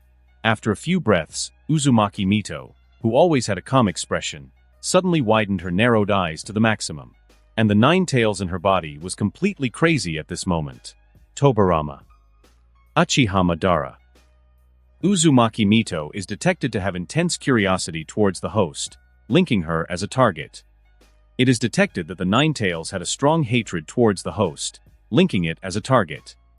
Kazuki blinked. I just stood still while this old lady patted my head, and now both she and a giant fox want to take on me? This is outrageous. Kazuki became even more obedient, staying still. He slightly curved his lips, as if he was really enjoying Mito's affection. But on the opposite side of Kazuki, Sarutobi Hiruzen and Shimura Danzo looked at each other subconsciously, and both of them could see each other's doubts in their eyes. Mito-sama, how could you show such an expression? For decades, Hiruzen had only seen Uzumaki Mito maintain an unwavering calm, even when the world around her seemed to be falling apart. The only time he had seen a tear was when Senju Hashirama passed away. Since then, Uzumaki Mito has become the pillar of Konoha. He is calm and wise in dealing with everything. Even when Senju Tobirama died in the battle, he quickly calmed down and supported Sarutobi Hiruzen to take the position of Hokage. But today, Mito-sama actually lost his composure in a rare way. Could it be that this kid has an extremely shocking darkness buried in his heart, so that Mito-sama is so shocked? Shimura Danzo's heart trembled, and a trace of complex emotions flashed through his mind. Although Shimura Danzo muttered in his mind that Kazuki was a problematic Uchiha, he actually didn't see what was wrong with Kazuki. It was like wanting something you can't achieve, so all you can do is say it's not worth it. But a trace of relief came to Shimura Danzo's heart. His good qualities as the assistant of Hokage for many years helped him to regulate his emotions well. As expected of me, I have long seen that there is something wrong with this kid. Hiruzen, this time, you are really finished. Shimura Danzo looked at Sarutobi Hiruzen with pity. It wasn't just a minor mistake. Hiruzen had put too many valuable resources into Kazuki and had even introduced him into the Hokage's inner circle. Such a serious mistake is enough for Shimura Danzo to pull Sarutobi Hiruzen down from the position of Hokage. It might not even be necessary for Danzo to lift a finger. Hiruzen could resign of his own volition. Sarutobi Hiruzen frowned tightly, muttering in his mind, "No matter how good Kazuki is, it is impossible for Mito-sama to lose his composure like this. Something is wrong. It shouldn't be like this. I've read his Will of Fire exam, and Asuma has already told me about him. This boy has more will of fire than even Kagami." In a flash, several rumors flashed through Sarutobi Hiruzen's mind. According to the information of the ANBU, some Uchiha think Kazuki is very similar to the former Uchiha Izuna, but he is very close to the Hokage, which has attracted the dissatisfaction of many diehards. Could it be that Kazuki really has the personality of Uchiha Izuna, and even he, the Hokage, is deceived? Sarutobi Hiruzen's heart was getting more and more tense. Uchiha Izuna's cruelty and hypocrisy were the ghost stories that Senju Tobirama told them when they were young. He was the reason for their nightmares when they were children. At the back of the room, Jiraiya, Orochimaru, and Minato were also holding their breath. These smart people all realized that something big might happen today that would change the pattern of Konoha. Tsunade looked at Kazuki and Uzumaki Mito worriedly. How could this happen? Just when she wanted to ask something. Suddenly, a dense, evil chakra energy, dark red in color, began to emanate from Uzumaki Mito. At that moment, all the shinobi present jumped up, their eyes filled with disbelief. Sarutobi Hiruzen's back was instantly wet with cold sweat. Although he subconsciously took a fighting stance, he, who was known as a ninjutsu professor, didn't even know which seal to make at this time. What are you supposed to do when the Nine Tails Jinchuriki, especially Uzumaki Mito, lose control? It's over, it's all over. Everything is lost. Kazuki, you really have caused a great disaster. Shimura Danzo was delighted in his heart. At this moment, he glanced at the people who dared not move, and suddenly recalled the evening that made him regret for the rest of his life. Just a few seconds slower than Sarutobi Hiruzen, he missed the position of Hokage he dreamed of. The shameless thief Hiruzen stole his dream. Obviously, Shimura Danzo didn't know that the Hokage had already been chosen. But in his opinion now, especially at this moment when even Sarutobi Hiruzen was stunned, the situation was completely reversed. As long as he stepped forward and killed Uchiha Kazuki, who made Mito-sama go berserk, everything would be fine. Shimura Danzo grinned in his mind. Uchiha Kazuki, although I didn't get you, you will eventually become the step for me to step onto the position of Hokage. In a swift movement, Danzo lunged at Kazuki with a kunai in hand, shouting, "The evil Uchiha clan kid, I, Shimura Danzo, will." Shimura Danzo exploded his potential to the maximum. This is a blow that contains his lifelong beliefs and obsessions. It seemed that as long as Kazuki was knocked down, the Hokage hat would be taken off Sarutobi Hiruzen's head by Uzumaki Mito and put on him. "Danzo, don't act rashly." Sarutobi Hiruzen was suddenly startled and shouted loudly. Shimura Danzo turned a deaf ear to him. "When I was young, I doubted. But now that I'm older, you're the one who doubts. So it's time for someone determined to take control of Konoha, Hiruzen." At this time, Uzumaki Mito suddenly turned his head and glanced at him. What kind of look was that? It was as if the Nine-Tail was standing in front of him, and the terrifying beast roared with unparalleled murderous intent, venting the hatred in his heart for thousands of years.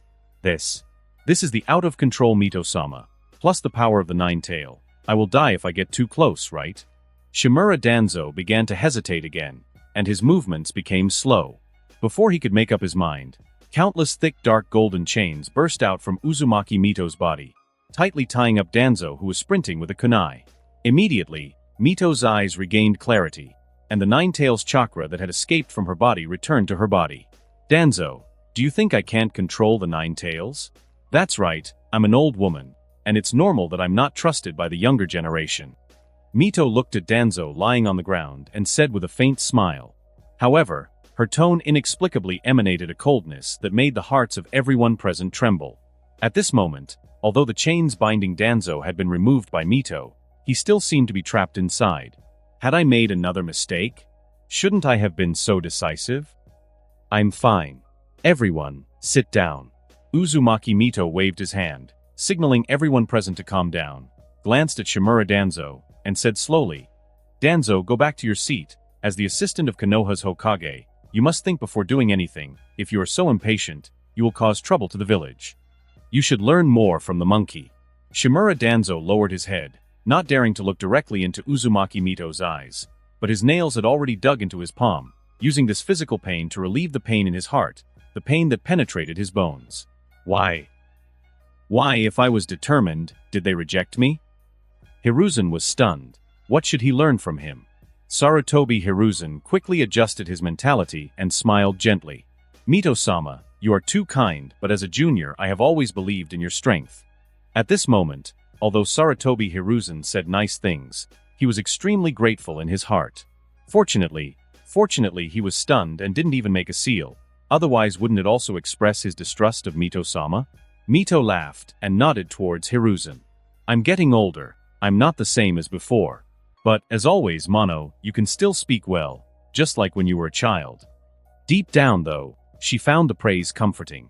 Older people are worried about being a burden to younger generations. The gaze she had directed at Danzo earlier, although it had carried the shadow of the Nine-Tails' power, also contained personal disgust. That angry expression on your face. What were you trying to do? Attack me or this young man? Mito cast another disapproving glance at Danzo before softening her expression with a smile. I'm definitely getting older. Sometimes, the Nine-Tails chakra plays tricks. Uzumaki Mito took Kazuki's hand and patted it hard. This boy, I've observed him well. He's a good boy. Sarutobi Hiruzen then breathed a long sigh of relief. His eyes regained light, and the last trace of tension in his heart was eliminated. Kazuki cleared the level. Mito's approval was, at this moment, the highest recognition in Konoha, even more valuable than that of the Hokage. I said that my vision is sharp, and Kazuki, who has such a deep bond with Asuma, will not be wrong. Sarutobi Hiruzen's mouth was full of smiles, and in sharp contrast to him was Shimura Danzo, who kept his head down beside him. Hiruzen, let's postpone the Nine-Tails transfer ceremony for 3 months. Uzumaki Mito took Kazuki's hand, thought for a moment and said, I want to say something to this child. Today's meeting will end here, everyone else go back. After that, Uzumaki Mito slowly got up, took Kazuki's hand and walked into the inner room. She did not ask for Sarutobi Hiruzen's consent, but just a simple notification. Sarutobi Hiruzen blinked in confusion. He didn't quite understand the meaning of Uzumaki Mito's order, but he responded immediately and sensibly. I understand, Mito-sama. Sarutobi Hiruzen patted Shimura Danzo on the shoulder. Danzo, we should go too. There are still things in the village waiting for you, the Hokage's assistant, to help me deal with them. Shimura Danzo shook off Sarutobi Hiruzen's hand. If this wasn't in Uzumaki Mito's mansion, he would really curse.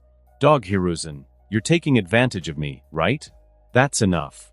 Jiraiya shook his head. What an interesting day. And Namake's Minato looked at Kushina with worry and walked to her side. The Nine-Tails chakra burst out by Uzumaki Mito made Minato very worried about Kushina's future, although he knew that Kushina was a strong girl. There was a hint of inquiry in Orochimaru's eyes. He had lost interest in the first Hokage's would release. However, young Kazuki piqued his curiosity. The Uchiha clan seems to have something intriguing.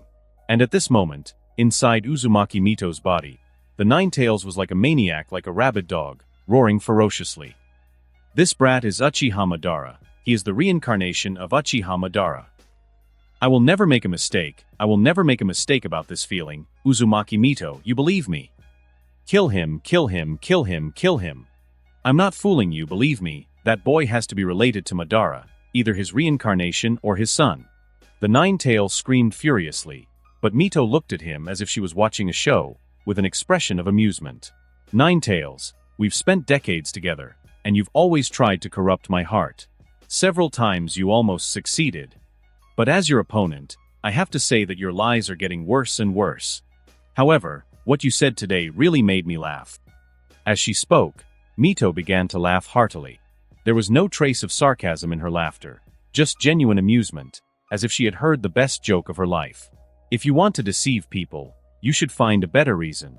If this child is the son of Uchiha Madara, then after Uzumaki Mito clearly sensed Kazuki's chakra, there is only one possibility, unless Kazuki is the son of Uchiha Madara and Tobirama.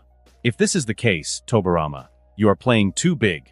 Convinced of the Nine-Tails' absurd lie, Mito couldn't help but laugh. Ha! Since the death of Senju Hashirama, Uzumaki Mito, who served as the Nine-Tails Jinchuriki, has never laughed so happily as now. Uzumaki Mito even thought that if she could see her lover Senju Hashirama after death, she would definitely tell him the jokes of the nine-tailed fox. The Nine-Tails, enraged, felt Mito's laughter piercing his ears. At that moment, he deeply regretted having tried to deceive Mito for so many years. Only this time, it was telling the truth. Why don't you believe it, Uzumaki Mito? You believe me. With that laughter echoing, the Nine-Tails remembered the worst day of his life, the day he was treated like a dog. In the inner room, Uzumaki Mito looked at Kazuki kindly, and said with a smile, "Don't be nervous, kid, I found that you have some unusual potential. This ability may help the village. Are you willing to let me help you try to stimulate it?" Kazuki nodded obediently. "Mito-sama, I listen to you." Mito smiled as she placed her hand on Kazuki's arm, looking into his pure black eyes. "Kazuki, have you awakened your Sharingan yet? Would you let me see it?" Kazuki nodded and opened the three-tomo Sharingan without hesitation. Although Mito's face remained calm, her mind was rapidly analyzing. It flows like a swift current when it is agitated, but it is as deep and serene as the sea when it is calm. I was not mistaken, this is just like Tobirama. But in the deepest part of Kazuki's body, there is still a very pure Uchiha aura. These Tobirama's chakras tightly wrapped around Kazuki's exterior, as if they were eating away and transforming his body, gradually transforming his inner Uchiha part. In this duel between Senju Tobirama and Uzumaki Mito, a certain Hokage still lost, and Uzumaki Mito still broke through his defense. But Tobirama didn't lose completely. The disguise that Senju Tobirama made for Kazuki successfully led Uzumaki Mito's thoughts to a strange place. Uzumaki Mito recognized Tobirama's method. Uzumaki Mito closed his eyes and recalled the forbidden techniques that Senju Tobirama had secretly studied. After the death of Hashirama, Tobirama, who was no longer restricted by Hashirama, let go of his hands and feet. Even Mito did not care about him at this point. The strange situation of Kazuki, combined with her past memories, made Mito guess. The soul. Tobirama has manipulated Kazuki's soul. In the entire shinobi world, there are very few ninjutsu that affect the soul. Aside from the Uzumaki clan's dead demon consuming seal, only the Kato clan's spirit transformation technique has achieved something similar. And coincidentally, Tobirama had access to both ninjutsu and was able to study their manuscripts. After a lot of trouble, Tobirama developed a soul imprisonment technique, which Mito knew. Uzumaki Mito was in deep thought, constantly recalling the details of the past. In order to develop the soul imprisonment technique, Senju Tobirama often asked her questions indirectly. The so-called soul, in the eyes of the Uzumaki clan, is a kind of energy that shinobi are born with, and chakra can also become a soul. Chakra is almost omnipotent. It can be transformed into wind, thunder, water, fire, and earth, can be transformed into human limbs, and can be used as a carrier of consciousness. The three words, soul, Uchiha, and Senju Tobirama formed a line in Uzumaki Mito's mind. Guiding her to find the truth of the matter, Tobirama developed a certain forbidden technique, which turned his chakra into a residual soul wandering in the shinobi world and attached to Kazuki. And that fraction of soul has already begun to devour Kazuki, transforming his Uchiha power from within. In the end, will Kazuki end up becoming a replica of Tobirama? After Uzumaki Mito came to this astonishing conclusion, he quickly examined the logic behind it from beginning to end. Tobirama studied the soul. He wanted to eliminate the instability of the Uchiha. He feared the possibility of another Uchiha like Izuna or Madara appearing. Kazuki's strange ocular power, Tobirama's chakra eroding Kazuki. Combined with Tobirama's character of contempt for morality and bottom line, all of this is connected. Uzumaki Mito sighed deeply in his mind. Tobirama, you finally developed this forbidden technique. Playing with the soul, even modifying one's own. If Hashirama knew this, I don't know how he would scold you. But at this moment, Uzumaki Mito also understood where the anger of the Nine-Tails came from. The Uchiha chosen by the remnant spirit of Tobirama must be extremely talented. At the very least, he must be at the level of Uchiha Izuna, and may even reach the level of Uchiha Madara. Uzumaki Mito was in a very complicated mood. At this moment, she didn't know whether she should criticize Tobirama. If an Uchiha with the potential of Uchiha Izuna or Uchiha Madara was not entangled by the remnant spirit of Tobirama, even with Uzumaki Mito's heart, she would feel a little resentful. When an Uchiha of this level grows up, it is not something that Sarutobi Hiruzen or Shimura Danzo can deal with. Uzumaki Mito almost guessed the truth. Although it wasn't Tobirama who found Kazuki, but Kazuki who searched for Tobirama. Tobirama. Is this what you call the will of fire? Mito shook her head. Regardless of whether Tobirama had crossed certain boundaries with his forbidden jutsu, she knew he had done so for the sake of Konoha. The remnant soul of a Hokage wandered over Konoha looking for the genius of Uchiha. It took nearly 30 years to find a suitable target, at the cost of sacrificing Kazuki. Kazuki, I can see that you have the will of fire in your heart, and your pupil power is special. Uzumaki Mito pointed at herself and said softly, I want to ask you to use your pupil power to help Kushina control the Nine Tails, so that Konoha can be protected by the power of the tailed beast and usher in peace. For a moment, Uzumaki Mito wanted Kazuki to serve as the Nine Tails Jinchuriki, but this idea was immediately dispelled by her. Kazuki now has a remnant soul of Tobirama in his body eroding him. If she added the Nine Tails to the mix, Mito couldn't imagine what Kazuki would become. The most worrying thing was that the Nine Tails' aggressive and violent chakra could interfere with the process of converting Tobirama's soul into Kazuki. If something went wrong and Kazuki fell under the Nine Tails' influence, or if Tobirama failed to control the evil essence of Uchiha in Kazuki, they could revive the destructive power of Uchiha Madara. Tobirama's wisdom, the Nine Tails chakra, and Uchiha Madara's power. Mito felt a chill just imagining it. From the target Uzumaki Mito, you get the blessing of Uzumaki Mito. The blessing of Uzumaki Mito, you get the blood of Uzumaki Mito and quickly begin to awaken. Kazuki feels the warmth flowing in his body, and his smile becomes more sincere and brilliant.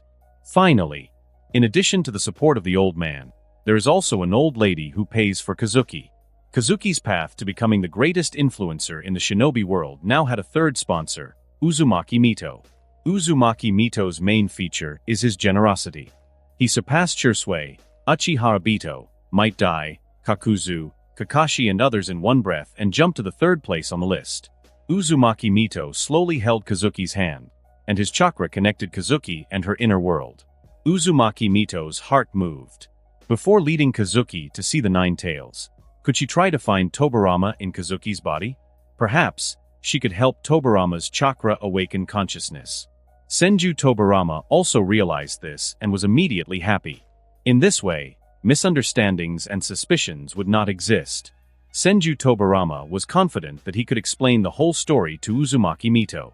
But Kazuki didn't give them a chance to meet. Smart people might mislead themselves, but when the minds of two smart people begin to collide, many things can't be covered up. Suddenly the Uchiha power within Kazuki began to stir. The blood of Uchiha Madara that ran through his veins began to devour Senju Tobirama's chakra.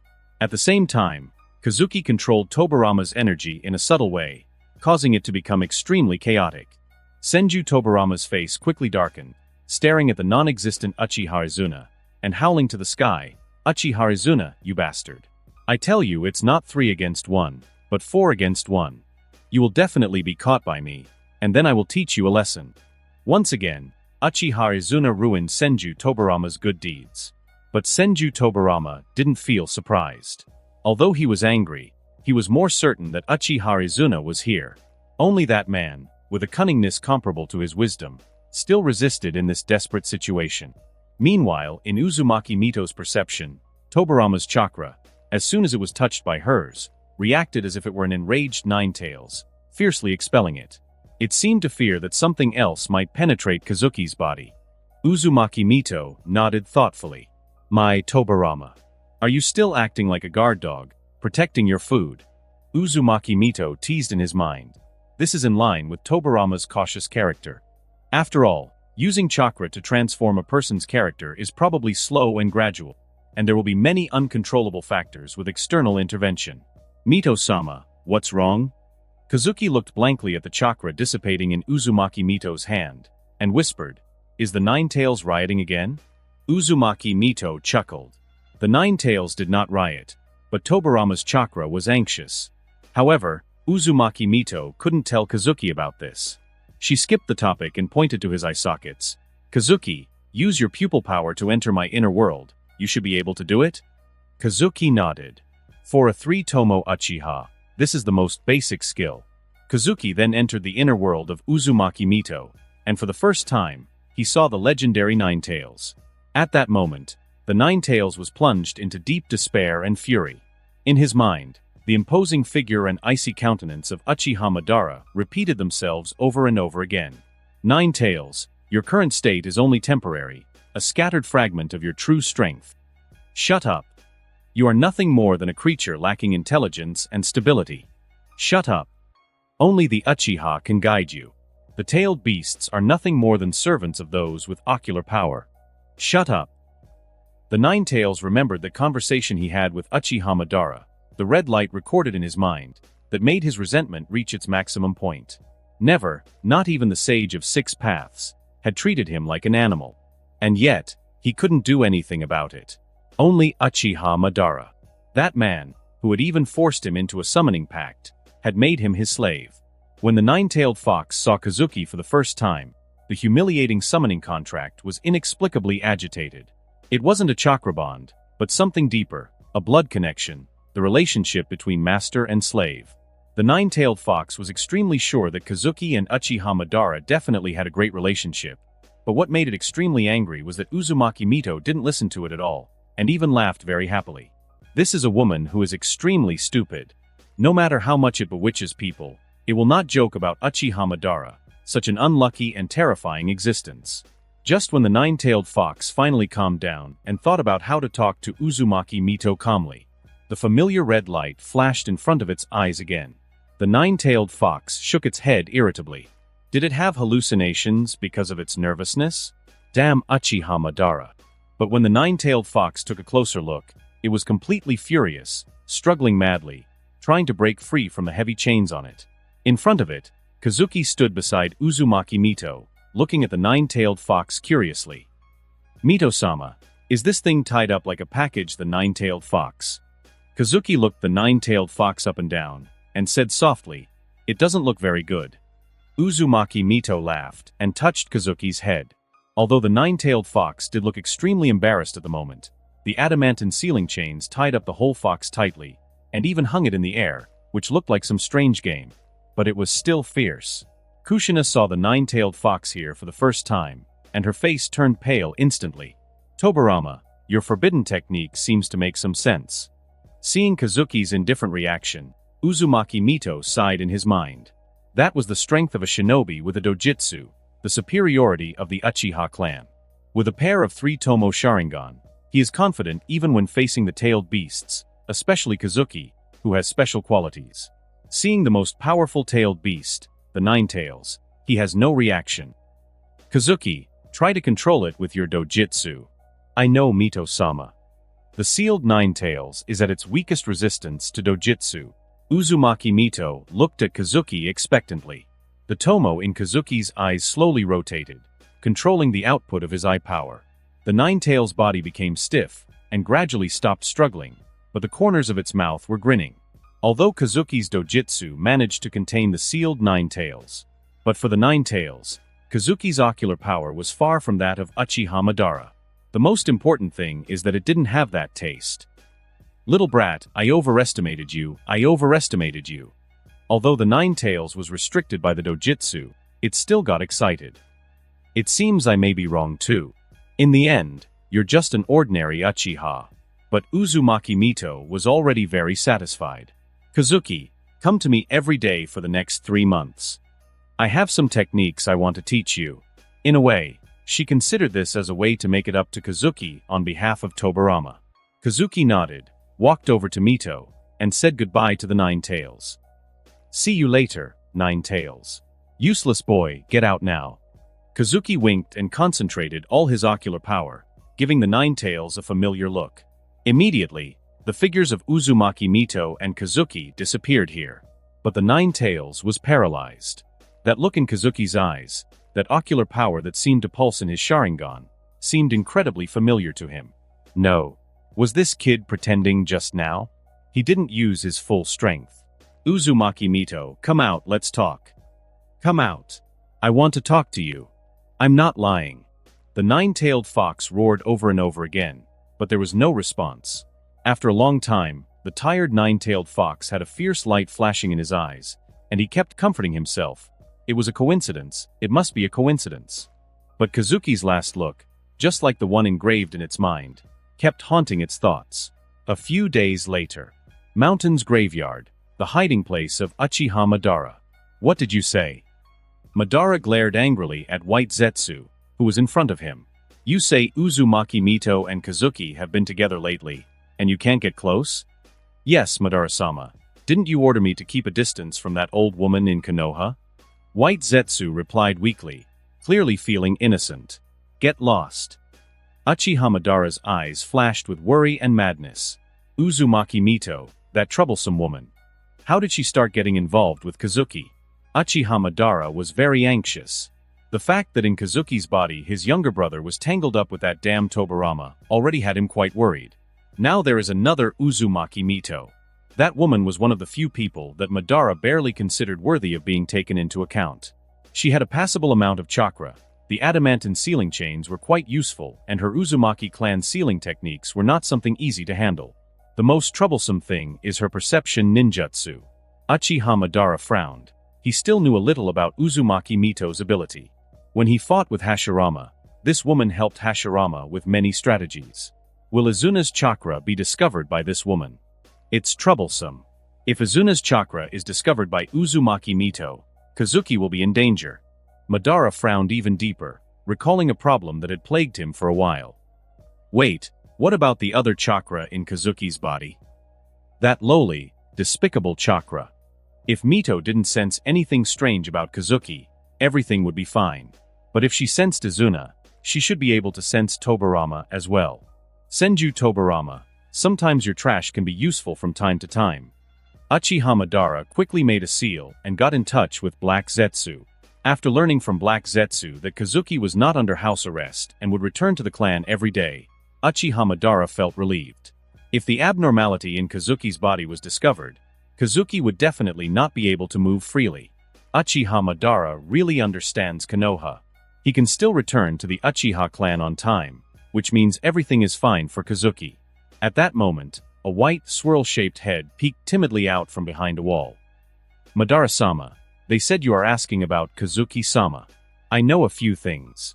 5 days ago, a very large blonde kunoichi called him, and since then, he has been meeting daily with an old woman who can sense us. UCHIHA Madara narrowed his eyes instantly and nodded to this White Zetsu. I know you did a good job, Go. Finally, everything was clear.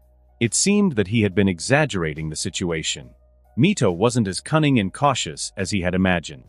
Was she trying to set Kazuki up with Tsunade? Don't joke. How is it possible? A man from the UCHIHA clan, and his younger brother, can't possibly fall in love with a woman from the Senju clan. UCHIHA Madara is extremely confident about this. Marriage between the UCHIHA clan and the Senju clan? This sentence alone can be ranked first among the top 10 cold jokes in the shinobi world. UCHIHA Madara felt relieved. Uzumaki Mito's absurd behavior made him feel empty and lonely.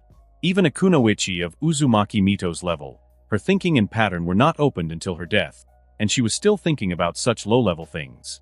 He was the only one who was thinking about the major issue of peace in the shinobi world. UCHIHA Madara felt so tired, as if the fate of the whole world was on his shoulders, and no one understood him. Even Kazuki.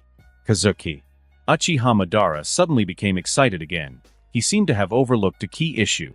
Does Kazuki really not understand him? He has been struggling with how to get Kazuki involved. But is it really necessary? His plan was to save the shinobi world and bring peace, but no one could match his level. That was why Madara had to lower himself to choosing an UCHIHA like Obito, who was barely usable. And with Kazuki's wisdom, he is definitely not the kind of shinobi who will indulge in false peace. Even if it is a defense like the Will of Fire, Kazuki can extract the real essence from it and make people convinced. UCHIHA Madara, who has been observing Kazuki, has to admit that if everyone in Konoha can truly fulfill the Will of Fire like Kazuki, then this world may really have the possibility of getting better. Unfortunately, there is only one Kazuki in this world. So, what about his Eye of the Moon plan? Isn't this more reliable than the Will of Fire? This is a real plan to save the world. UCHIHA Madara thought quickly. And vaguely, he seemed to have figured out a lot of things. Kazuki, after all, he is still a child. He has not experienced the war in the shinobi world, and has not seen the ugliest side of this world. It only takes a big enough shinobi war. With Kazuki's intelligence, he will naturally discover the corruption and hopelessness of this world and think about how to achieve peace. At that time, Kazuki will definitely be confused, because this shinobi world is so ugly, and this land has never had peace. Uchiha Madara excitedly said to himself, "So, I just need to show up at the right time, discuss with Kazuki frankly about the way to peace, and tell him the real plan, and he will be convinced by me." There is also the stone tablet in the Uchiha clan's Naka shrine.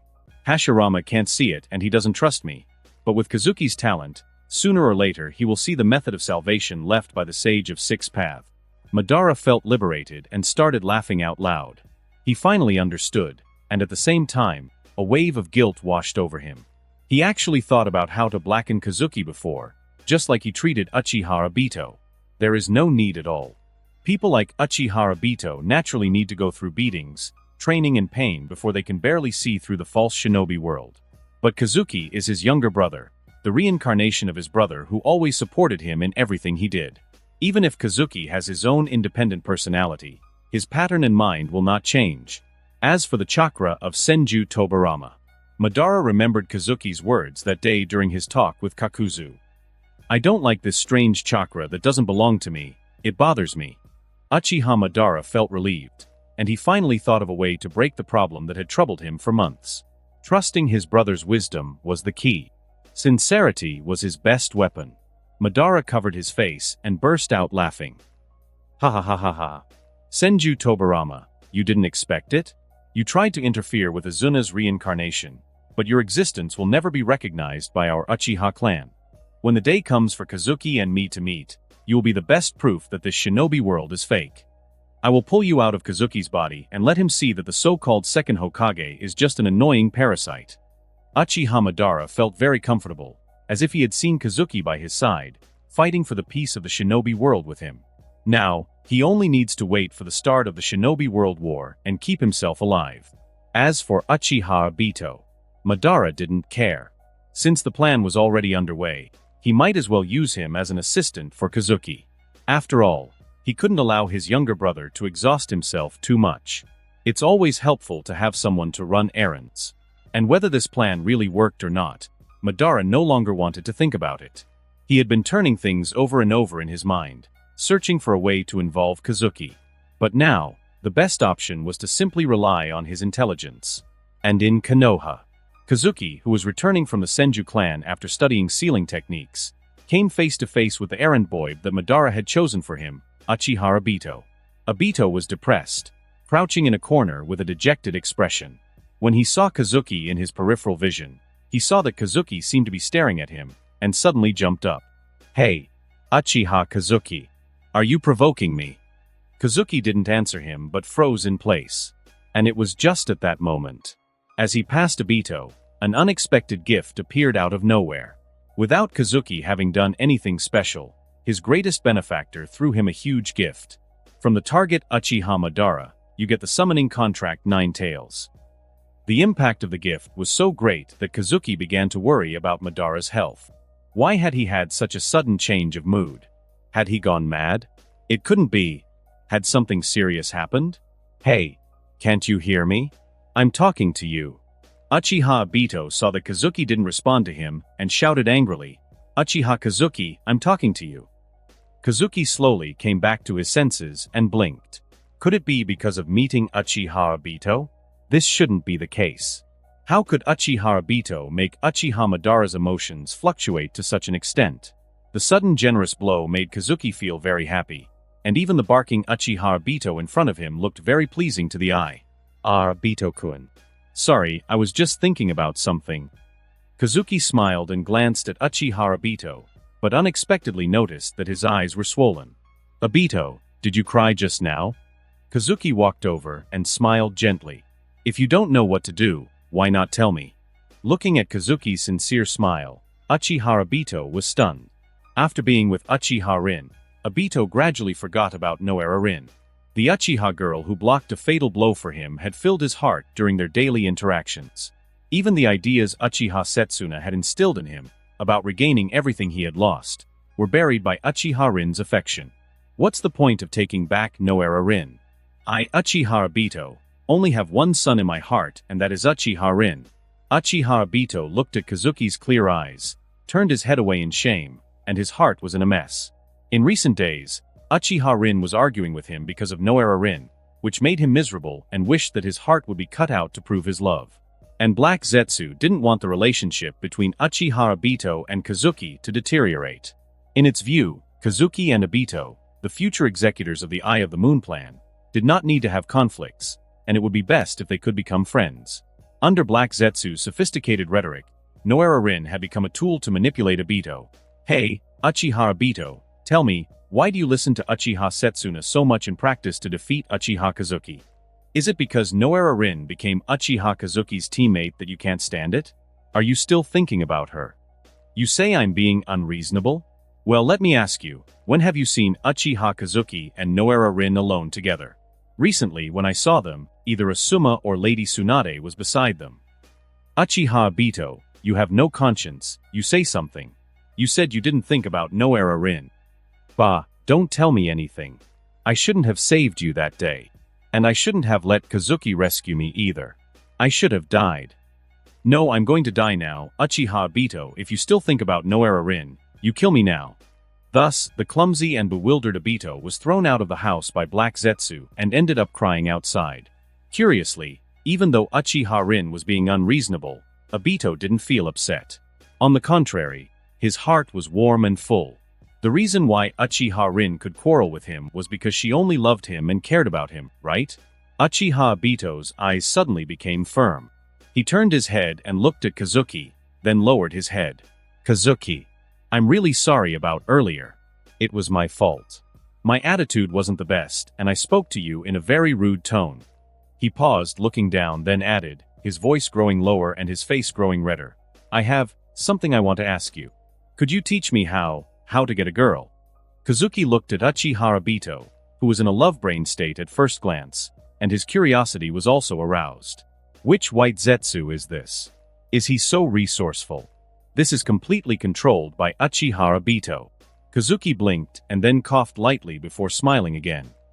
Don't worry, Obito. A misunderstanding is just a misunderstanding. The important thing is to clear it up. Come on, let's find a place where we can calmly talk about your situation. Konoha. In a forest. Kazuki and Obito sat cross-legged under the shade of a tree. Obito looked at Kazuki's gentle smile in such a peaceful and quiet atmosphere, as if he had known him all over again.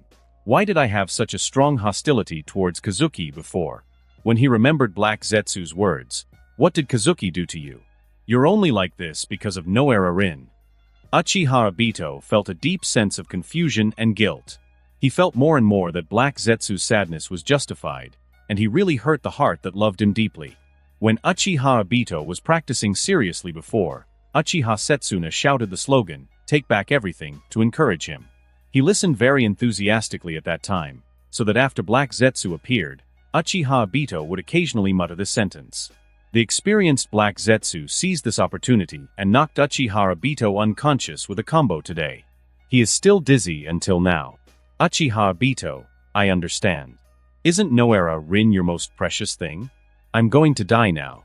You should go and take her back. I shouldn't have saved you that day. No, I saved you willingly. It has nothing to do with you. But why did you let others save me, you conscienceless bastard? Is it so that I can listen to your determination to take Noera Rin back? Black Zetsu's words emerged in his mind. Kazuki's gentle and calm smile seemed to prove the correctness of this logic. Uchiha Obito sobbed. Kazuki, I did something wrong. I was kicked out of the house by Rin. What should I do, Kazuki? I know you are very popular with girls, and you can get along well with so many people. I heard from people in the clan that even the high-ranking officials in the village like you very much. I beg you, Kazuki, please help me. Obito burst into tears, feeling completely helpless about the current situation with Uchiha Rin. At this moment, he really felt that he deserved to die. With his love IQ and stupid mouth, Uchiha Obito racked his brains and couldn't imagine how to redeem his mistakes. This was like a dead end. Will I lose Rin forever? Will I ever be able to return to that warm home? Sharingan appeared in Uchiha Obito's eyes, and the dark tomo began to rotate. Kazuki was really shocked. This is the love of the Uchiha clan brain? Kazuki had to admit that his curiosity about Uchiha Rin had reached its peak at this moment. Don't worry, Obito. There will be a solution to everything. Kazuki patted Obito on the back and said softly, "Tell me your story from the beginning. If the situation is so complicated, we have to approach it with caution. Your quarrel with her is like a disease. As a doctor, I must first understand the cause of the disease. Although I can't guarantee that I can give you useful suggestions, I will try my best." Uchiha Obito nodded repeatedly, his eyes full of gratitude. Of course, if Kazuki was able to save Rin's life, then he'll be able to help me fix this too, right? Kazuki is really a wonderful person. Obito tried to contain the urge to hit himself, and following Kazuki's instructions, he began to recount his story with Rin. As you know, that day I was eating at the restaurant, and Rin stepped in to save me, taking a hit meant for me. Obito began. But I made the mistake of confusing her with someone else. I really didn't know her at the time. I don't know why I mistook her for Noera Rin. Later, I coaxed her for a long time before she forgave me. During the time we were together, I found that she was not a brave girl. She had poor talent and was weak, but she was so decisive for me that day. As Uchiha Obito spoke, a happy smile rose at the corner of his mouth. Kazuki's eyes lit up. He had already smelled the scent of routine. And Senju Tobirama also pricked up his ears and listened attentively. After all, he didn't have much to do while he was inside Kazuki, and watching an Uchiha caught up in his own romantic dilemmas was a curious entertainment. Rin, she is really a gentle and beautiful girl. She always accompanies me when I am practicing. Although she scolds me for being sloppy, she washes my clothes and cooks delicious meals for me. She even says that it is just for the sake of convenience. Uchiha Obito closed his eyes, as if he was trying hard to recall the details. Later, she asked me if I could only treat her well in this life. If I agreed, she would agree to treat me well in the future. I was very happy and agreed immediately. But after that, I always made her angry. I knew it was all my fault. Later, she forgave me. But today I accidentally said some nonsense. She said she didn't want to see me anymore and asked me to get out. I was worried that she would do something irrational, so I had to go out first. After Uchiha Obito finished speaking, he looked at Kazuki with guilt and sighed heavily. Senju Tobirama frowned and commented, "What a boring kid. The quarrels between his companions can make him so worried, but this immature mind has the power of the three-tomo Sharingan. I think he looks like the kind of Uchiha who is easily possessed by evil." Kazuki shook his head slowly, stretched out his palm to Tobirama, and spread out his 5 fingers. Senju Tobirama looked at Kazuki in confusion. Kazuki put his thumb down and said softly, "The first step is to set up a curiosity trap and establish a character of a beauty saving a hero at the beginning, so that Uchiha Obito can't help but want to understand her." Then he lowered his index finger. "The second step is to explore the trap and subvert her own beautiful hero-saving persona. She seems to be a brave girl, but in fact, she does this just for Uchiha Obito alone, creating a contrast and turning point." Kazuki bent his middle and ring fingers. "The third step is to establish an emotional bond with Uchiha Obito through words and actions, such as the promise to be good only to her. The fourth step is to cruelly destroy the trap. Begin to rely on the previously established persona, distort the details of life, the unintentional fallacies in words, accuse the other party of being a heartless person, and express a tendency to self-destruct, further making Uchiha Obito feel that he is wrong and owes something." Kazuki lowered the last finger. "Tobirama, guess what should be done in order to completely control Uchiha Obito's heart?" In Uchiha Obito's narration, Kazuki already knew Uchiha Rin's identity. The one who can be so scheming can't be White Zetsu, it can only be Black Zetsu. "Kazuki, don't you think you're exaggerating a little?" Senju Tobirama recalled Kazuki's words and frowned. "This is just a quarrel between friends, right? At their age, it is impossible for them to have such a deep mind and come up with such a complicated routine. I know the Uchiha well. Before they fall under the influence of their dark nature, they tend to be quite naive." Senju Tobirama was a little confused. Although he did have some opinions about the Uchiha clan, why did Kazuki seem to have a bigger prejudice against the Uchiha clan than he did? In fact, if Kazuki became the patriarch of the Uchiha clan, Senju Tobirama thought that the Uchiha clan could still be used, and there was no need to be so afraid. The ideas and strategies that Kazuki was revealing made even Tobirama cringe. It was a good thing that he had never encountered such a situation. If he had encountered such a situation, oh, he would be single all his life, so it would be fine. Kazuki smiled faintly and shook his head. The last stage is the swamp trap. When the other person is deeply repentant, you generously forgive him.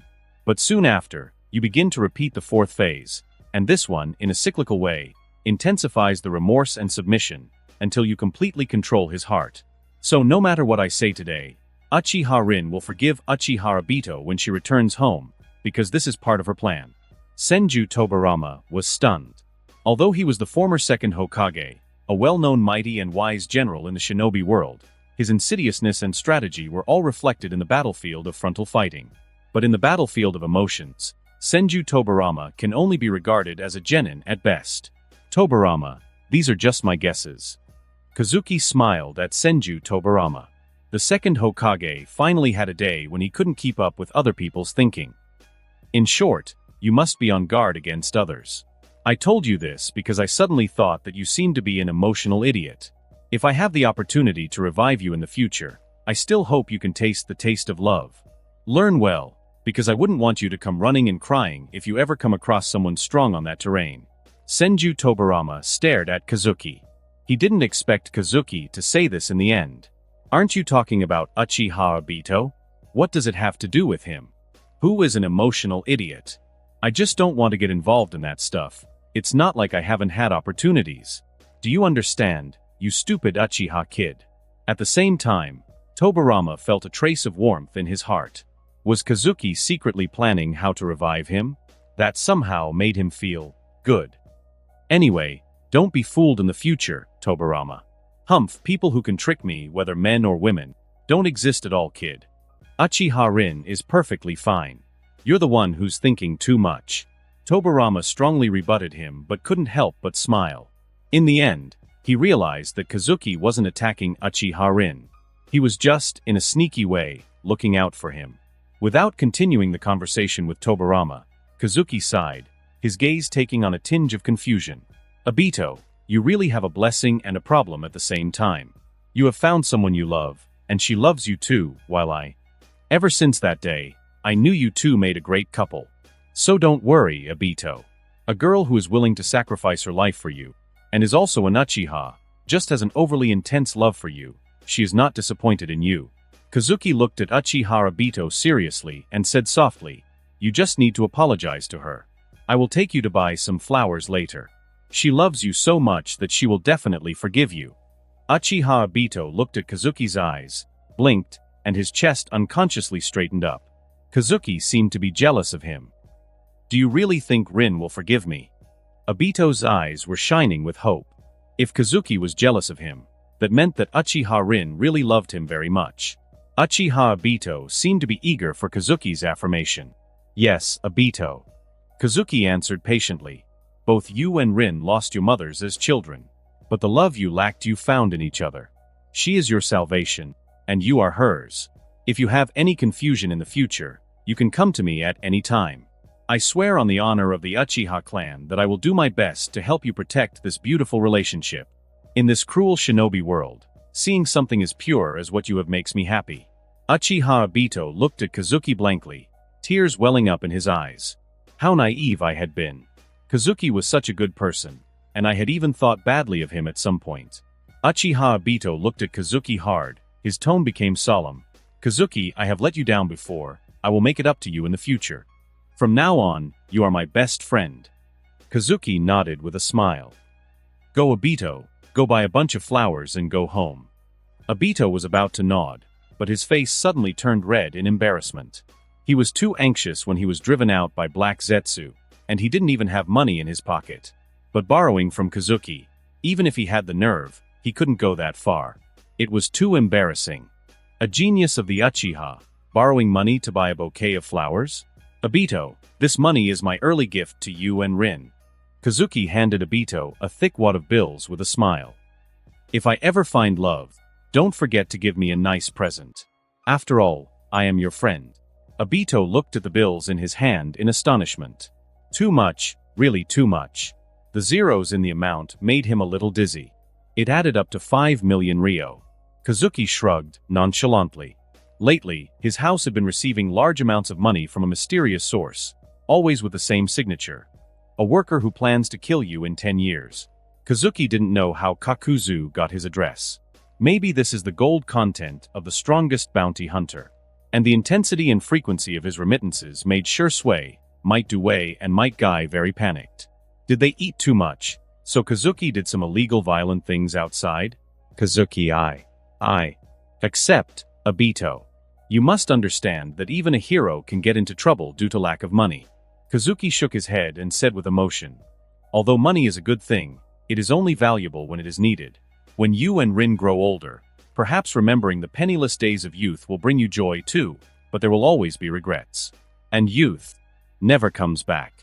Those regrets can't be healed. The happiness you can get now with 10,000 ryo, you may not be able to buy later, not even with 1,000,000. Kazuki patted Uchiha Obito on the shoulder.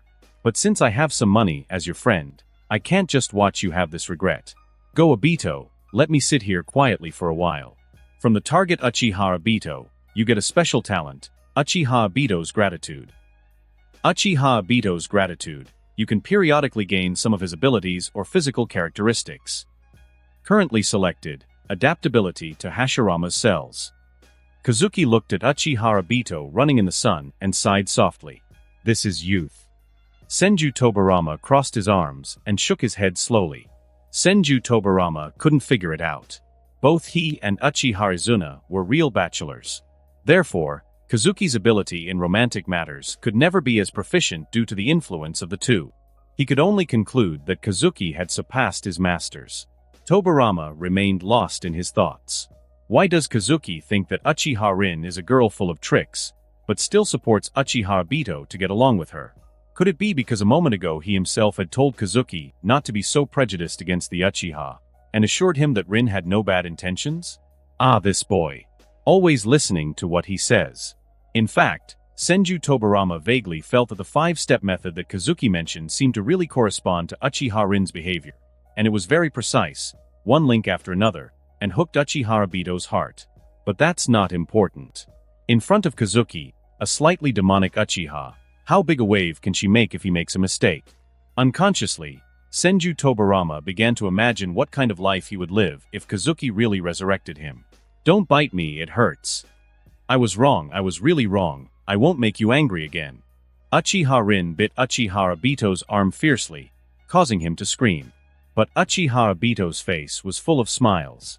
Really, just as Kazuki said, the nervous Uchiha Obito opened the door with flowers, and saw that Uchiha Rin had prepared a sumptuous meal and silently washed his clothes as usual. How could she want him not to come back? She was clearly waiting for him to come back. Obito and Black Zetsu were eating while Obito commented excitedly. Rin, you are right in everything you say. Kazuki, he really is a good person. We had a wonderful chat today. Black Zetsu, with a gleam in his eyes, pretended not to care and asked, what did you guys talk about? Of many things. In short, from now on he is my good friend. Uchiha Obito laughed. There is a sentence that I remember very clearly. He said that you and I are both children who lost our mothers since childhood. We use each other's love to fill each other and redeem each other. What do you think? Isn't what he said beautiful? Black Zetsu nodded, knowing that a closer relationship between Kazuki and Obito would increase the chances of success of the Eye of the Moon plan. But in the next moment, although the expression of Uchiha Rin, the puppet, did not change, Black Zetsu's heart suddenly trembled. A child who lost his mother? Redemption. The words mother and redemption beat in Black Zetsu's heart, and gradually turned into two simple words, save mother. Black Zetsu tried to calm his mind. Uchiha Kazuki. Black Zetsu had to admit that even with his eyesight, he could not see through this boy and his mysterious background. He thought that Kazuki was just a special double reincarnation, as Uchiha Madara thought. But this sentence made Black Zetsu start to think. Especially in Konoha recently, it was rumored that Kazuki had a talent for sealing like the Uzumaki clan and was favored by Uzumaki Mito. Kazuki, who is a combination of Senju, Uchiha, and Uzumaki.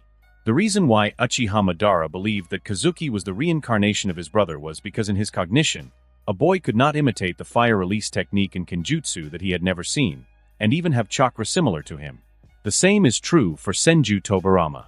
The two's reasoning was not wrong.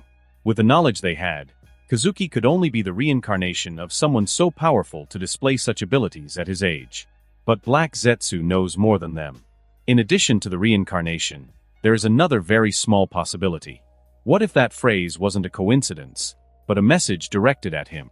In this case, Kazuki's talent, which is more terrifying and comprehensive than that of Asura and Indra in the same period of the past, can have a completely new explanation. Black Zetsu's heart suddenly beat, but it calmed down immediately. This is just a very small possibility. What Kazuki and Uchiha Obito said today is most likely just a coincidence. After all, if Kazuki is the dual reincarnation of Izuna and Tobirama, then it is normal that he looks stronger than the reincarnations of Indra and Asura in the early stage. The chakra reincarnations of Asura and Indra generally start to exert their strength in the later stage, but once they start, they can't be stopped. Black Zetsu shook his head and stopped thinking about this problem. In any case, its identity must not be exposed. It is the last hope to revive his mother. Even if Uchiha Kazuki is really related to my mother, then his behavior today is to show that he recognized me, but I don't need to do anything else. Black Zetsu calmed down and slowly raised his eyes. He saw Uchiha Obito, who was looking at him worriedly, and put on a smile. "I'm fine, Obito. It's just that what Kazuki said has made me think. Come on, eat. If this food gets cold, it won't taste the same." "Yeah." Uchiha Obito agreed happily, picked up some food for Black Zetsu first, and then ate it himself. Black Zetsu has been detected to be very curious about the host. The target is being linked. Meanwhile, in the middle of the forest, Kazuki, who was sitting silently, smiled to himself. It seems that Black Zetsu's 5 meticulous steps can't overcome a single sentence from me. A few days later, Jiraiya took the lead in organizing a dinner party, under the pretext of building relationships. In addition to the 3 people in Tsunade's team, there were also Kushina and Minato, and even Orochimaru came to join in the fun. After several toasts and a good amount of dishes, Jiraiya, his face flushed from the alcohol, raised his glass and said, "Tsunade, you just became a teacher, you still need to learn more from me. In terms of teaching ability, even the old man can't compare with me. Why? Minato is my student. No one in Konoha is better than him." Asuma's eyes narrowed dangerously in an instant. Tsunade shook her head disdainfully. As Kazuki's teacher, no one knows better than her how terrifying Kazuki's talent is. "Jiraiya-sensei, you've drunk too much." Namake's Minato laughed awkwardly. "Besides, I'm much older than Kazuki. It's not fair to compare us." "What are you implying?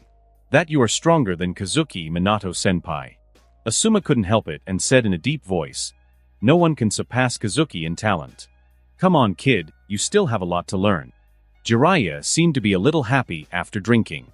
He first glanced at Tsunade's expression, waved his hand and said, "Kazuki is indeed a very good ninja, but Minato is aiming to be a Hokage. You have all heard of the Flying Thunder God technique of the second Hokage, right?" Jiraiya paused dramatically, scanning the expressions of everyone present, expecting to see shock reflected on their faces. But to his surprise, whether it was Kazuki, Tsunade, Asuma, or Orochimaru, everyone looked at him with an impassive expression, except for Rin, whose eyes shone with a mixture of confusion and mild expectation. Among these people, either their second grandfather is Senju Tobirama, or they know too many forbidden techniques, or they have a Senju Tobirama in their body, or they are the son of the Hokage who has seen the talent of Kazuki. If Jiraiya had not used such a boastful tone, perhaps the others would have been more considerate and flattered him with a few words of admiration. But obviously, no one was willing to do that favor to the drunken Jiraiya. "Wow, you guys are really weird. We're talking about a forbidden technique that no one has ever mastered." Jiraiya muttered softly and continued, "Minato has managed to completely master it. Furthermore, he has improved the flaws left by the second Hokage." At this moment, inside Kazuki, someone let out a cold snort, clearly annoyed. With his talent in sealing techniques, his spatial ability, his physical skills, and his inheritance of the summoning scroll of Mount Mayaboku, in a couple of years, Minato will be ready to learn Sage Mode with me. I repeat in front of Minato, the talent of any other pales. Jiraiya was full of praise for Minato. Orochimaru shook his head. The last time Jiraiya had spoken of finding the child of prophecy, he had been at a loss for words. Now once again, the toad was making him feel Jiraiya's tactlessness. Jiraiya at this moment seemed like a child, and Minato, his luxurious toy. It was as if by praising how excellent Minato was, Jiraiya could prove his own greatness and make Tsunade look at him differently. In fact, Tsunade had already frowned, but Jiraiya, who was in high spirits, completely ignored this and immersed himself in his own world. Looking for the child of prophecy is indeed a good job for you, idiot Jiraiya. Orochimaru thought silently, though his eyes showed a slight glint of interest. Tsunade and Asuma looked too calm, as if they really felt that although Minato's talent was good, it was not amazing. Although Kazuki just smiled calmly, it was just a polite smile. To be honest, Minato's talent is definitely top-notch, but the performance of the three people in Tsunade's team made Orochimaru seem to understand something. Orochimaru's long tongue licked the corner of his mouth subconsciously. Just as he was about to add fuel to the fire, Asuma was faster than him. Jiraiya-sama, have you ever seen someone Kazuki's age with a 3-tomo Sharingan, skilled in the second Hokage's high-level water release, mastering all of the Uchiha clan's fire release techniques, Kenjutsu, and the Senju clan's chakra-enhanced strength, all while having an overwhelming amount of chakra? Asuma listed the skills fluently, as if he were reading them from a menu.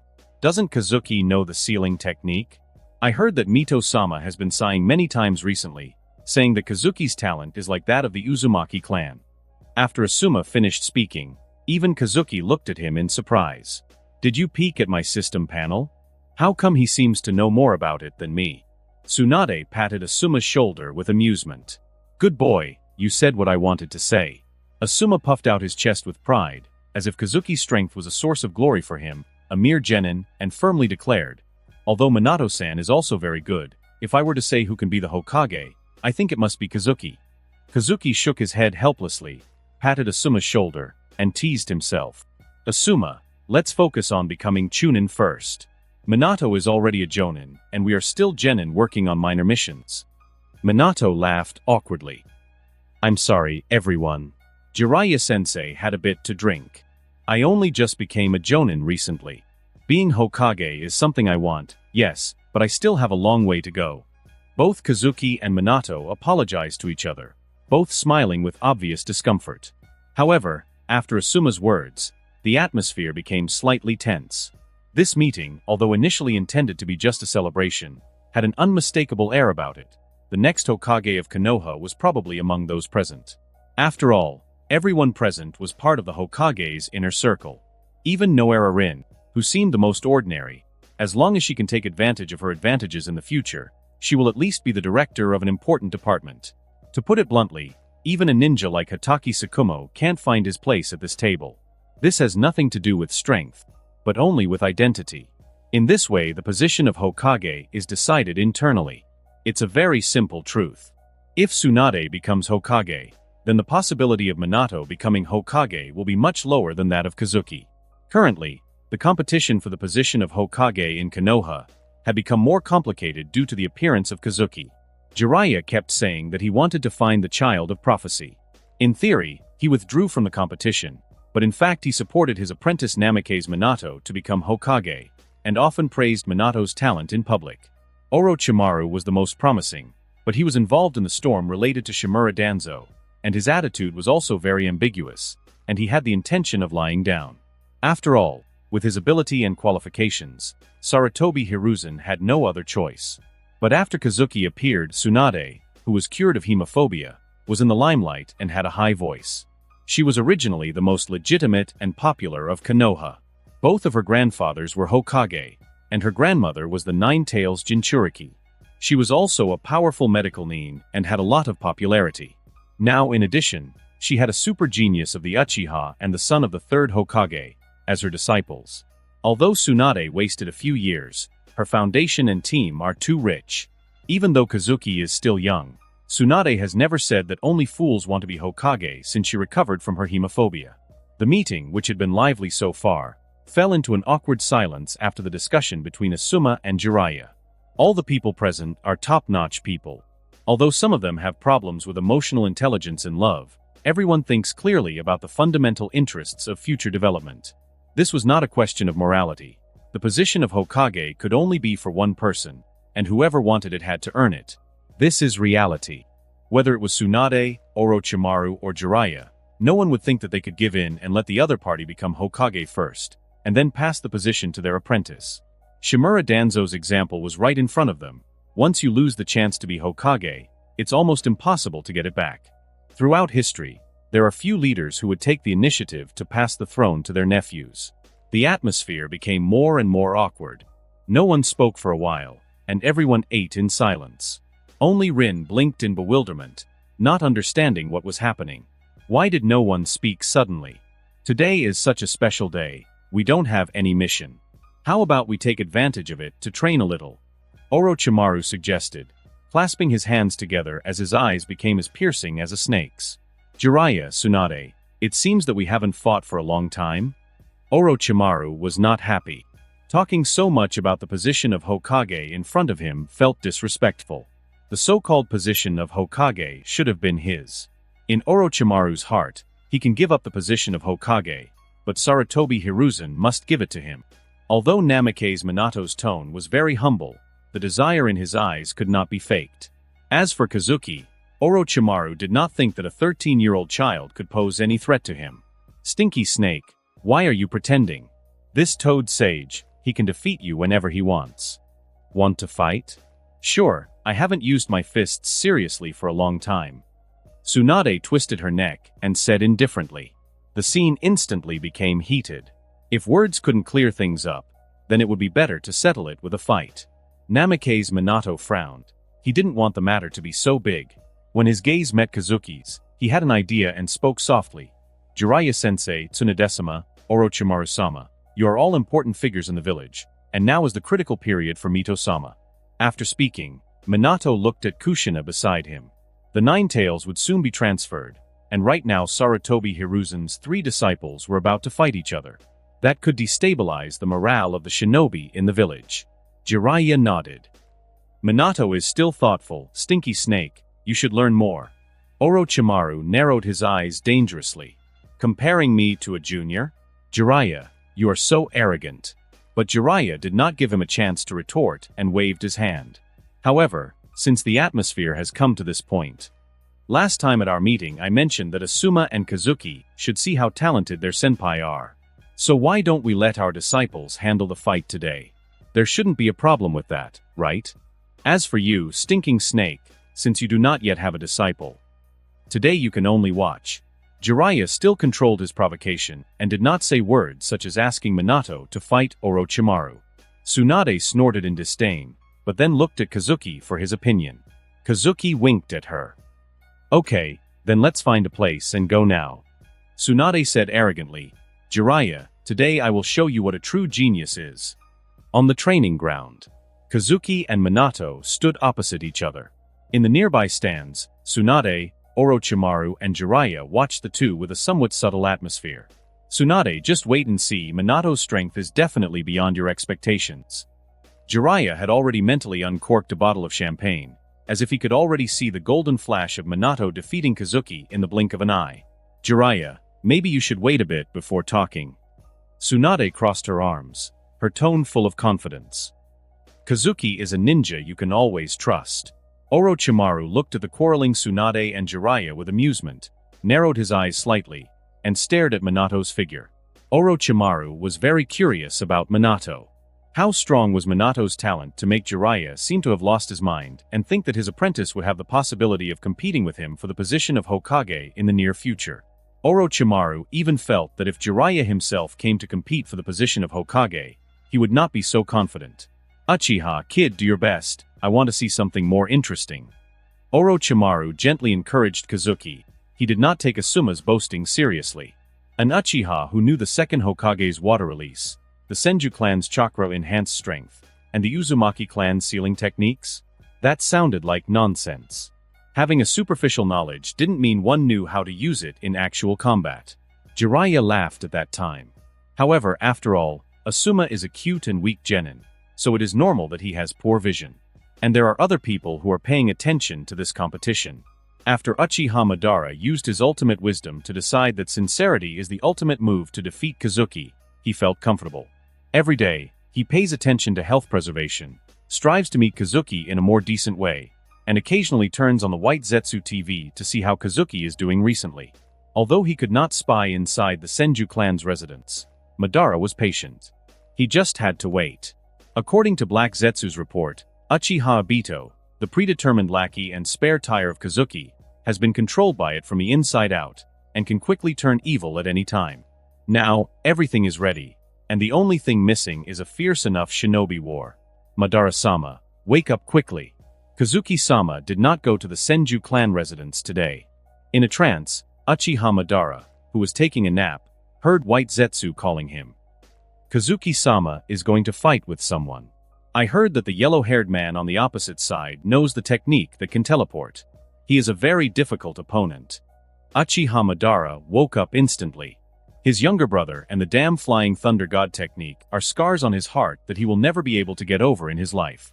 Kazuki, can you get over this hurdle? Hokage's office. Mito-sama, why are you here? Please take a rest. Sarutobi Hiruzen, who was watching the battle through his crystal ball, quickly stood up upon seeing Uzumaki Mito's figure, giving up his seat and approaching her respectfully. Monkey, I came here this time to talk to you about Kazuki. This child is a little special. Uzumaki Mito looked out the window and said softly, Anbu, please withdraw first. Sarutobi Hiruzen immediately made seals with both hands and issued an order. Everyone withdraw.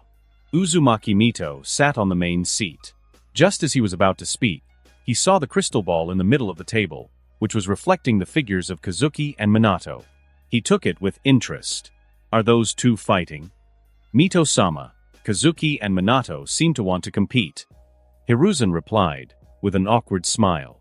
He knew well that this duel was an extension of the tensions between his pupils. And about those tensions, no one knew more about them than he, the Hokage, and his teacher. But there was not much he could do. His students and their disciples were very capable, but there was only one Hokage position, which meant that decisions had to be made with great care. So that's how it is. Uzumaki Mito glanced at the members of Hiruzen's team who were frowning, and instantly understood what was going on. He smiled and said, very good, healthy competition will make Konoha's future better. Monkey, sit down and watch with me. Uzumaki Mito looked very interested, and Sarutobi Hiruzen smiled bitterly. This old lady, why does she still like to watch the fun? Little boy, do you know how to deal with the flying thunder god technique? Kazuki blinked and said very obediently, I don't know, please teach me, Tobirama-sensei. The unknown original creator of Flying Thunder God, Senju Tobirama, who was criticized by Jiraiya for his flaws, laughed very much at this moment. It doesn't matter if you don't know, I'll teach you. Tobirama raised 3 fingers and said in a deep voice, First, the Flying Thunder God technique relies on the accuracy of kunai throwing. If the opponent is equally skilled in throwing kunai, knowing the intelligence greatly reduces the threat. Second, every time the Flying Thunder God technique is used, the user experiences a slight delay when passing through space. If the enemy's reflexes are faster, it is like offering to receive an attack from the enemy. Third, due to the characteristics of the Flying Thunder God technique, the caster often participates in close-range surprise attacks. If the enemy has a way to strengthen the body, it will also fall into a passive situation. Kazuki nodded thoughtfully. This is a strange feeling, just like taking an exam, but before entering the exam room, the question setter first explained the answer on the blackboard, which is an open book within an open book. Kazuki seemed to have discovered a blind spot. I heard that your enemy Uchiha Izuna was severely injured by your Flying Thunder God technique. But he met all the requirements to counter it, didn't he? The dynamic vision of the Sharingan, the Kenjutsu and throwing techniques of the Uchiha clan. When Senju Tobirama heard Kazuki mention this name, his eyebrows jumped. I developed the Flying Thunder God technique specifically for him. I didn't give him a second chance. He will always be a loser to me. Well, kid, I've told you everything. Now go and beat that yellow-haired kid. Tobirama said, annoyed. How dare you say that my technique has flaws? I want to see where he has improved it. Meanwhile, Minato was holding a 3-pointed kunai, smiling like a little son. Kazuki-kun, are you ready? You should be careful, I'm very fast. Kazuki gave Minato a smile. Come on, Minato Aniki. In the blink of an eye, Minato appeared beside Kazuki. He hadn't used the Flying Thunder God technique, but his speed with the body flicker technique was enough to make Orochimaru's eyes narrow in surprise. He couldn't keep up clearly. Jiraiya smiled, as did Tsunade. Minato's speed was getting faster and faster, but it was a pity that he didn't have the opportunity to show the Flying Thunder God technique. Minato, like a golden flash, threw his kunai straight towards Kazuki's neck, certain that this blow would be decisive. However, at that instant, Kazuki tilted his head slightly, his eyes met Minato's, and a red flash flashed in them. Minato's body stood still for an instant, and at that moment, Kazuki's fist hit his abdomen hard, sending him flying. Minato Aniki, it seems you've forgotten something important. Never look into the eyes of someone who has the Sharingan, Kazuki said quietly, as he watched Minato holding his stomach in pain. With a soft smile, he added, although I'm just a genin, everything Asuma mentioned before, well, I know a thing or two about it. If possible, I would like to see the real Namake's Minato. Don't hold back with me. Kazuki smiled gently, and this smile was as warm as the sun. Minato held his abdomen tightly, swallowing to prevent the contents of his stomach from spilling out. The warm, confident, sun-like smile disappeared from his face, leaving a serious expression. This punch of Kazuki almost made Minato vomit directly. Kazuki's power is unlike that of an Uchiha. It's even greater than Jiraiya-sensei's. Minato thought, quickly analyzing the situation. If what Asuma said just now is true, then I must take into account that Kazuki is an Uchiha with a 3-tomo Sharingan. Minato recalled Asuma's words, as he blinked. It seems that Kazuki knows a lot. Hey Tsunade. This brat Kazuki really is an Uchiha with a 3-tomo Sharingan. Jiraiya said, surprised as he looked at Kazuki. With a suspicious tone, he turned to Tsunade. Were you waiting for this moment? With the character of the Uchiha clan, if they are lucky enough to open the 3-tomo Sharingan, then the whole Uchiha clan will basically know it the next day. No Uchiha can resist the urge to show off his power. If it is an 8-year-old 3-tomo like Uchiha Obito, let alone the Uchiha clan, the whole Konoha will know this news, and even the shinobi world will have heard of it. Low-key, the Uchiha clan has never had this habit. Showing off in front of others when you get the power is the usual style of the arrogant Uchiha clan. There are indeed too few people who are as low-key as Kazuki. What nonsense are you talking about, Jiraiya? Tsunade sneered and said, didn't Asuma tell you all the information about Kazuki just now? Asuma glanced at Jiraiya and said with emotion, I really liked what Kazuki once said, the toad at the bottom of the well can only see a piece of sky. No matter what it is, you always have to think beyond. Jiraiya was momentarily paralyzed. He had a feeling that Asuma was calling him narrow-minded, but he had no proof to confirm it. Don't be overconfident, kid. Minato is only at a disadvantage due to lack of information. A simple 3-tomo Sharingan isn't enough to defeat Minato. Jiraiya quickly adjusted his mood and became optimistic again. Kushina couldn't sit still, and at this moment, Namake's Minato turned his head and winked at her. Kushina understood immediately, picked up a ninja bag and threw it to Minato. Minato, catch it. There were enough Flying Thunder God kunai in it. The trajectory of the ninja bag passed not far from Kazuki, and Namake's Minato's eyes shrank slightly, but he saw that Kazuki just nodded to him and did not make any blocking moves. Namake's Minato tied the ninja bag around his waist, and a confident smile returned to his face. Kazuki, I'm sorry, your eyes really scared me. Namake's Minato slowly pulled out a few Flying Thunder God kunai, held them between his fingers, and said slowly, next I will use the Flying Thunder God technique. Please be careful. Before this duel began, Tsunade and Jiraiya were quite excited, insisting that Kazuki and Minato fight for real. They even prepared all kinds of ninja tools. But when the competition came, Minato keenly noticed that Kazuki did not take the ninja sword to the stage. Minato at that time didn't want to use too many tools, so he only brought a Flying Thunder God kunai. But in the current situation, Minato did not have the confidence in his heart to face Kazuki without using the Flying Thunder God technique.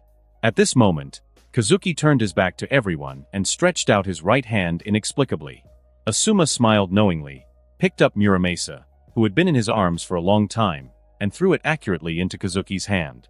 Jiraiya looked at Asuma in surprise, thinking in his mind, it's strange that the old man's youngest son can have such a tacit understanding with the Uchiha clan kid. Uzumaki Mito, who was watching the game, laughed, pointed at Asuma in the crystal ball, and teased with Sarutobi Hiruzen beside him. Those two boys seem to get along really well. That's what we call a real bond. Sarutobi Hiruzen nodded and smiled awkwardly, but he felt a little uncomfortable in his heart. His original plan was for Kazuki to positively influence Asuma to take a more serious attitude. Then, he would develop his youngest son's potential and in the process, forge a good relationship with Kazuki. Maybe that would give Asuma a chance to compete for the position of Hokage. But seeing Asuma so pleased with his supporting role, Hiruzen could only sigh.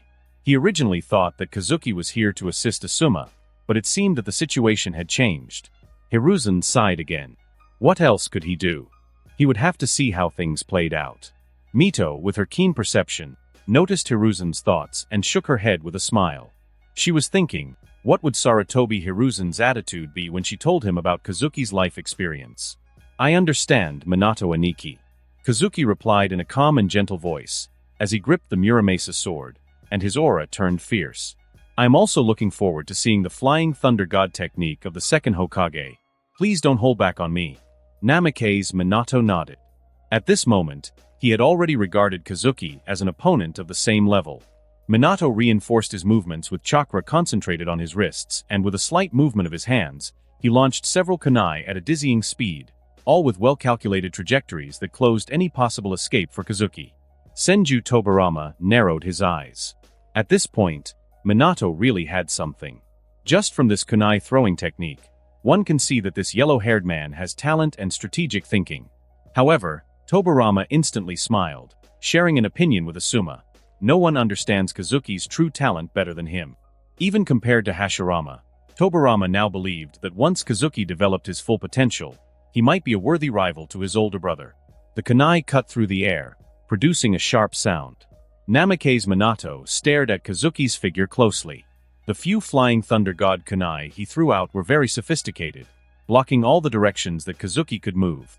But then Kazuki's Sharingan began to spin, and suddenly the kunai, which had been flying at high speed, seemed to be moving in slow motion. Kazuki visualized all of their trajectories in his mind, anticipating Minato's plan of attack. In the blink of an eye, Kazuki understood Minato's strategy, and something lit up in his mind. Why is the Flying Thunder God technique so powerful? It is because the user of this technique always takes the initiative, always having the advantage from the beginning. Even if the opponent is an Uchiha with 3 Tomo, able to clearly see the movements of the kunai, he will still have to follow the rhythm imposed by the user of the technique and react quickly to his attacks. It is not enough to have quick reflexes, it is also necessary for the mind to keep up with the user in order to face the Flying Thunder God technique. Unfortunately, although Minato has a brilliant mind, his opponent, Kazuki, who considers himself a normal person, is no slouch either. Kazuki's figure moved quickly, but strangely. He didn't approach Minato or try to hit the kunai. Minato Namake's frowned tightly, and sighed in his mind. If this is the case, then it will be troublesome. Whether Kazuki chooses to knock down the kunai or use ninjutsu to attack him, Minato has already prepared a plan for the next battle. He has sufficient confidence that as long as Kazuki faces him head-on, he can drag Kazuki into his rhythm. As long as he enters his rhythm, then in Minato's mind, this battle has been won. Minato's methodical combat style, which he had developed since learning the Flying Thunder God technique, rarely failed him. Even Jiraiya, who had trained with him many times and knew his kunai throwing tactics, found it difficult to avoid falling into his traps during combat.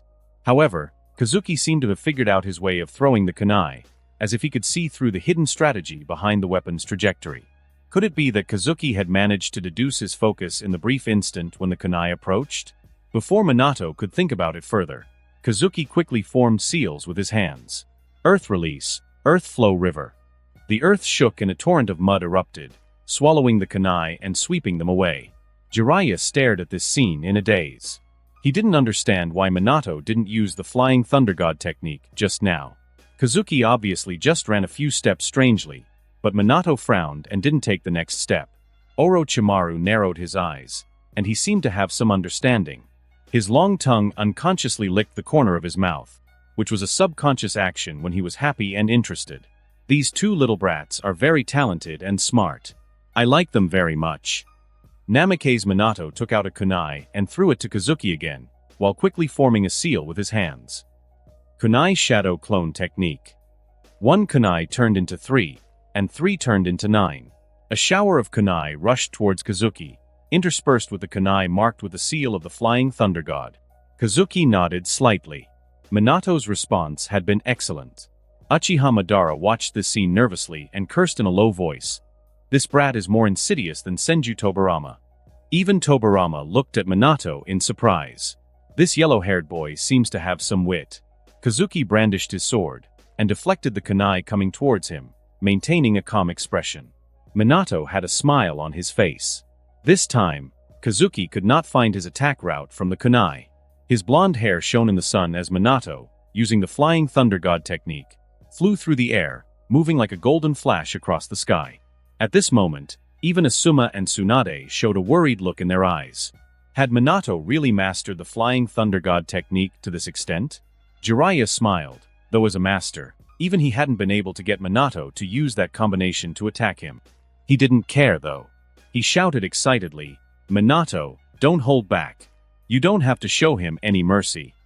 Uchiha Madara stared at this scene intently, and some bad memories came to his mind. In an instant, Minato appeared behind Kazuki, ready to attack his neck. Tsunade's words echoed in his mind.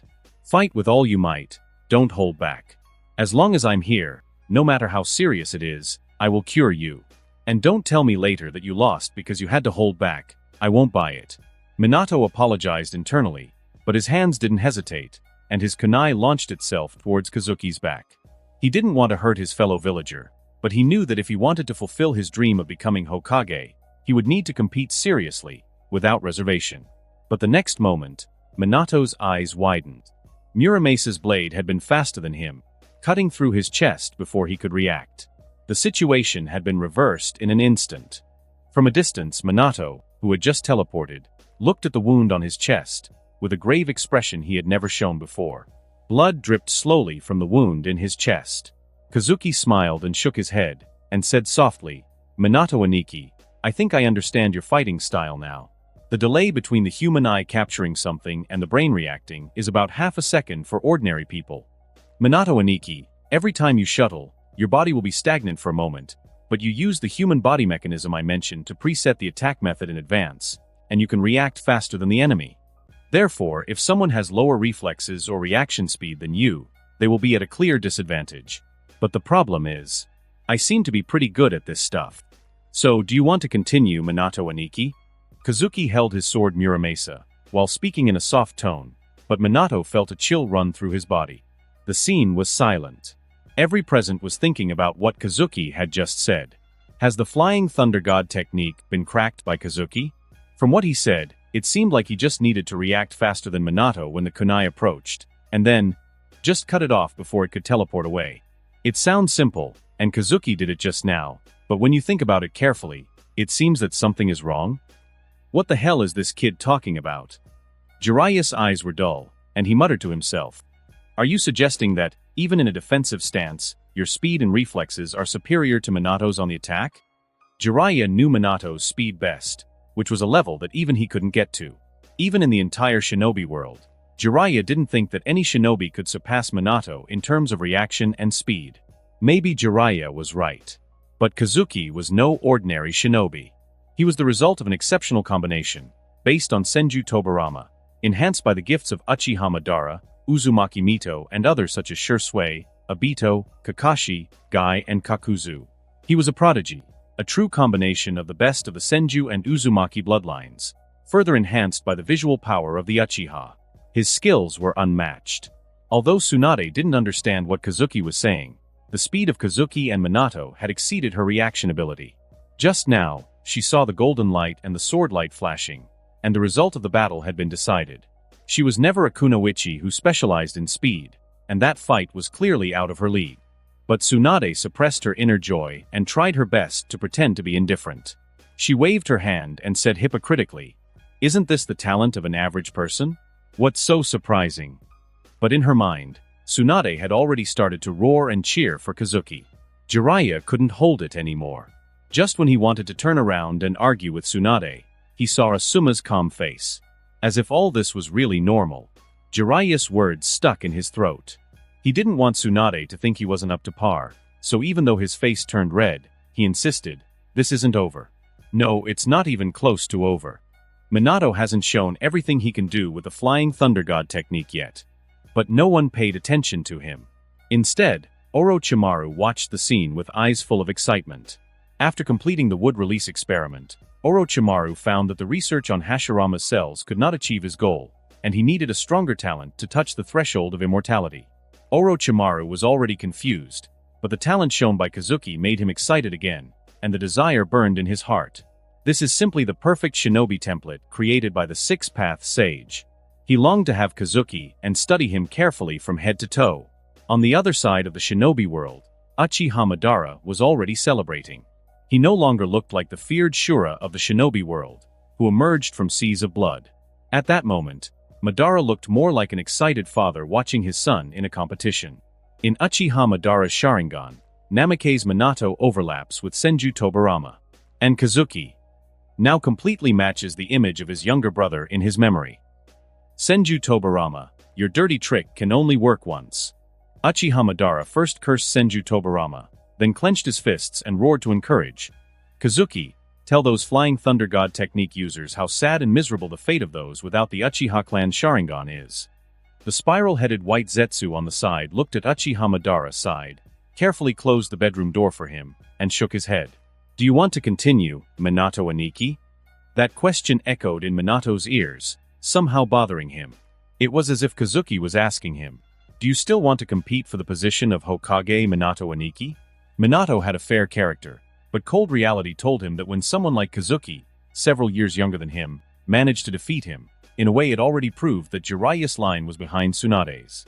If Kazuki was the same age as him, it might be okay and there would not be any critical impact. But Kazuki was at the height of his growth as a ninja, and in addition, he came from the prestigious Uchiha clan. If the result of this competition is spread, then it may be a chain reaction like a butterfly flapping its wings, which may cause a hurricane in Konoha. The bets of each shinobi clan, the views of the top leaders, and the allocation of resources will all change. This is a struggle of interests that has nothing to do with feelings and personal qualities, but it is also the most resolute opposition. Minato's face changed, staring at Kazuki's smile that was even gentler than his usual smile, and said in a deep voice, "Of course, Kazuki-kun, hasn't this battle just begun?" Minato cut off his sleeve with a kunai, tore it into strips neatly, and quickly bandaged the knife wound on his chest. Blood permeated the cloth strips, soaking the green Jonin uniform into dark red. But Minato's eyes were extremely firm. This is the most difficult and most important battle for him as the true first genius of Konoha. A strong sense of possession from Orochimaru towards the host has been detected. The target has been linked. A strong feeling of awe from Jiraiya towards the host has been detected. The target has been linked. A strong feeling of competition from Namake's Minato towards the host has been detected. The target has been linked. Kazuki listened to the notifications echoing in his mind, and as he looked at Minato, his expression softened even further. If it weren't for Minato as his training partner, Kazuki really needed to slowly look for opportunities to link up these valuable shinobi. But on this stage today, these powerful shinobi were like being beaten into a gift bag and stuffed into Kazuki's arms. This made Kazuki very grateful to Minato. So Kazuki decided to show his gratitude. Since we're going to continue Minato Aniki, I just vaguely understood something about your fighting style. Kazuki said softly. Just now Minato Aniki was the first to attack, so this time shall I do it? Minato's eyes trembled. What did he understand again? In the short time they had been fighting, Kazuki had completely dismantled his Flying Thunder God technique. Although Minato did not think that there were other people who could imitate Kazuki's approach, he had inexplicably begun to get nervous in his heart. Could it be that his combat style had more flaws than he thought? Orochimaru carefully observed the expressions of Kazuki and Minato, and his interest in Minato slowly decreased, while the look he gave Kazuki could be described as greedy. With just one sentence, Kazuki has already shaken the mind of Jiraiya's talented disciple. Orochimaru sighed in his mind. The key to immortality lies in a perfect body, and Kazuki seems to have just that. At that moment, Orochimaru stopped worrying about the political consequences of the battle. He seemed like a scientist in search of the ultimate truth, who after years of exhausting research, finally saw a glimmer of hope. Suddenly, a thick black layer began to cover Kazuki's body. Earth release, Earth spear, Kazuki explained with a smile, as he raised his hand. It is an earth-release ninjutsu that hardens the body without losing flexibility. Its defensive ability is strong enough to withstand explosive tags and ninja tools. The black cloak on Kazuki's body grew deeper and deeper. Kushina, who was watching from the edge of the field, activated her chakra perception, and her face immediately changed. Kazuki's chakra level is much higher than mine, and he's still pouring more chakra into that technique. What is he trying to do? It can't be this kind of chakra. Why does it feel so familiar? Without knowing exactly why, Kushina began to notice a faint resemblance of Kazuki's chakra to that of the Uzumaki clan, and even a vague resemblance to Uzumaki Mito's chakra. Could it be that Kazuki was also a survivor of the Uzumaki clan? No, that's impossible, she thought, as she looked at Kazuki's Sharingan and his black hair. He's clearly an Uchiha. Could there be a mixture of blood between the Uchiha clan and the Uzumaki clan? Kushina knew this was impossible, but she also believed in her perception, so that her heart became more and more entangled. A strong sense of curiosity from Uzumaki Kushina towards the host has been detected. The target has been linked. Kazuki smiled even wider, convinced that Minato was his lucky charm. Minato stared at Kazuki, and a bad feeling flashed through his heart. And Kazuki hadn't started to attack yet. As the Earth Spear ninjutsu defense reached its maximum power, Kazuki surrounded his arm with a large amount of chakra. Despite the immense volume of chakra, it was controlled with precision. Jiraiya looked at this familiar scene and muttered to himself, "Tsunade, what did you teach him?" "Of course I taught him everything. My teaching ability can be called that of a genius." Tsunade responded very fluently, but under the extremely questioning eyes of Orochimaru and Jiraiya, she gradually felt guilty. This boast was so exaggerated that even her face was embarrassed. "Minato Aniki, are you ready?"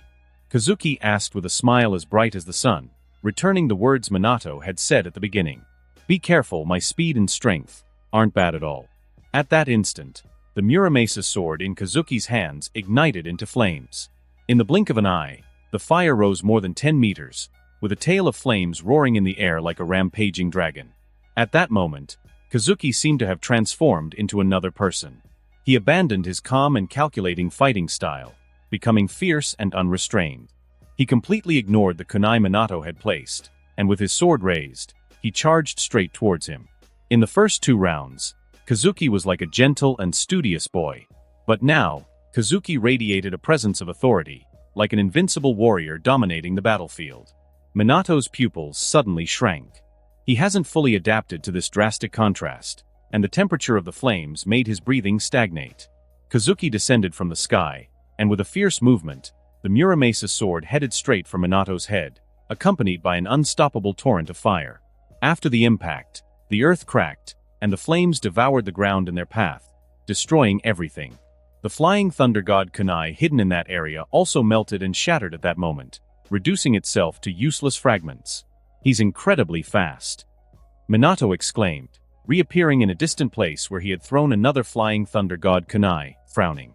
"If I don't use the flying thunder god technique, Kazuki is still faster than me. What a powerful displacement technique. The power of that attack. If someone takes a direct hit, there's no way their body can withstand it," Minato muttered with a grimace of discomfort. Obviously, we were having a good battle of wits at first. Each action was carefully calculated, like a game of chess, where both were several steps ahead. How come Kazuki had gone from meticulous strategy to unbridled brutality, as if he were a berserker warrior? Another blast of fire and steel launched itself towards Minato, who once again teleported away just in time. Kazuki's flames and sword destroyed another section of ground, razing everything in its path. Minato carefully observed the dense dark defense that enveloped Kazuki. Kazuki has already told him that it is some kind of earth-release defensive ninjutsu. The flying thunder god kunai that has been arranged is gradually being destroyed by Kazuki, and the situation is getting worse. At this critical moment, Minato became calmer. If I face Kazuki in hand-to-hand combat and I fail to finish the fight with one blow, with his wild style and speed, he will most likely hit me back before I can react. If I am slashed by that sword, it will not be a question of whether I can continue to fight. I can only lie down and wait for Tsunade's rescue. He mused, looking at the Muramasa sword uneasily. Minato was calculating whether he should take the risk of breaking through Kazuki's defense with a decisive strike. If he succeeded, he could turn the battle in his favor. Minato's style was based on taking small advantages and exploiting them until victory. But if he failed and Kazuki counterattacked, he would be the one to fall. Just now it was Sarutobi Hiruzen, and now it's Uzumaki Mito? Kazuki sensed the chakra that was paying attention to this battlefield and thought in his mind. Are they watching the battle together?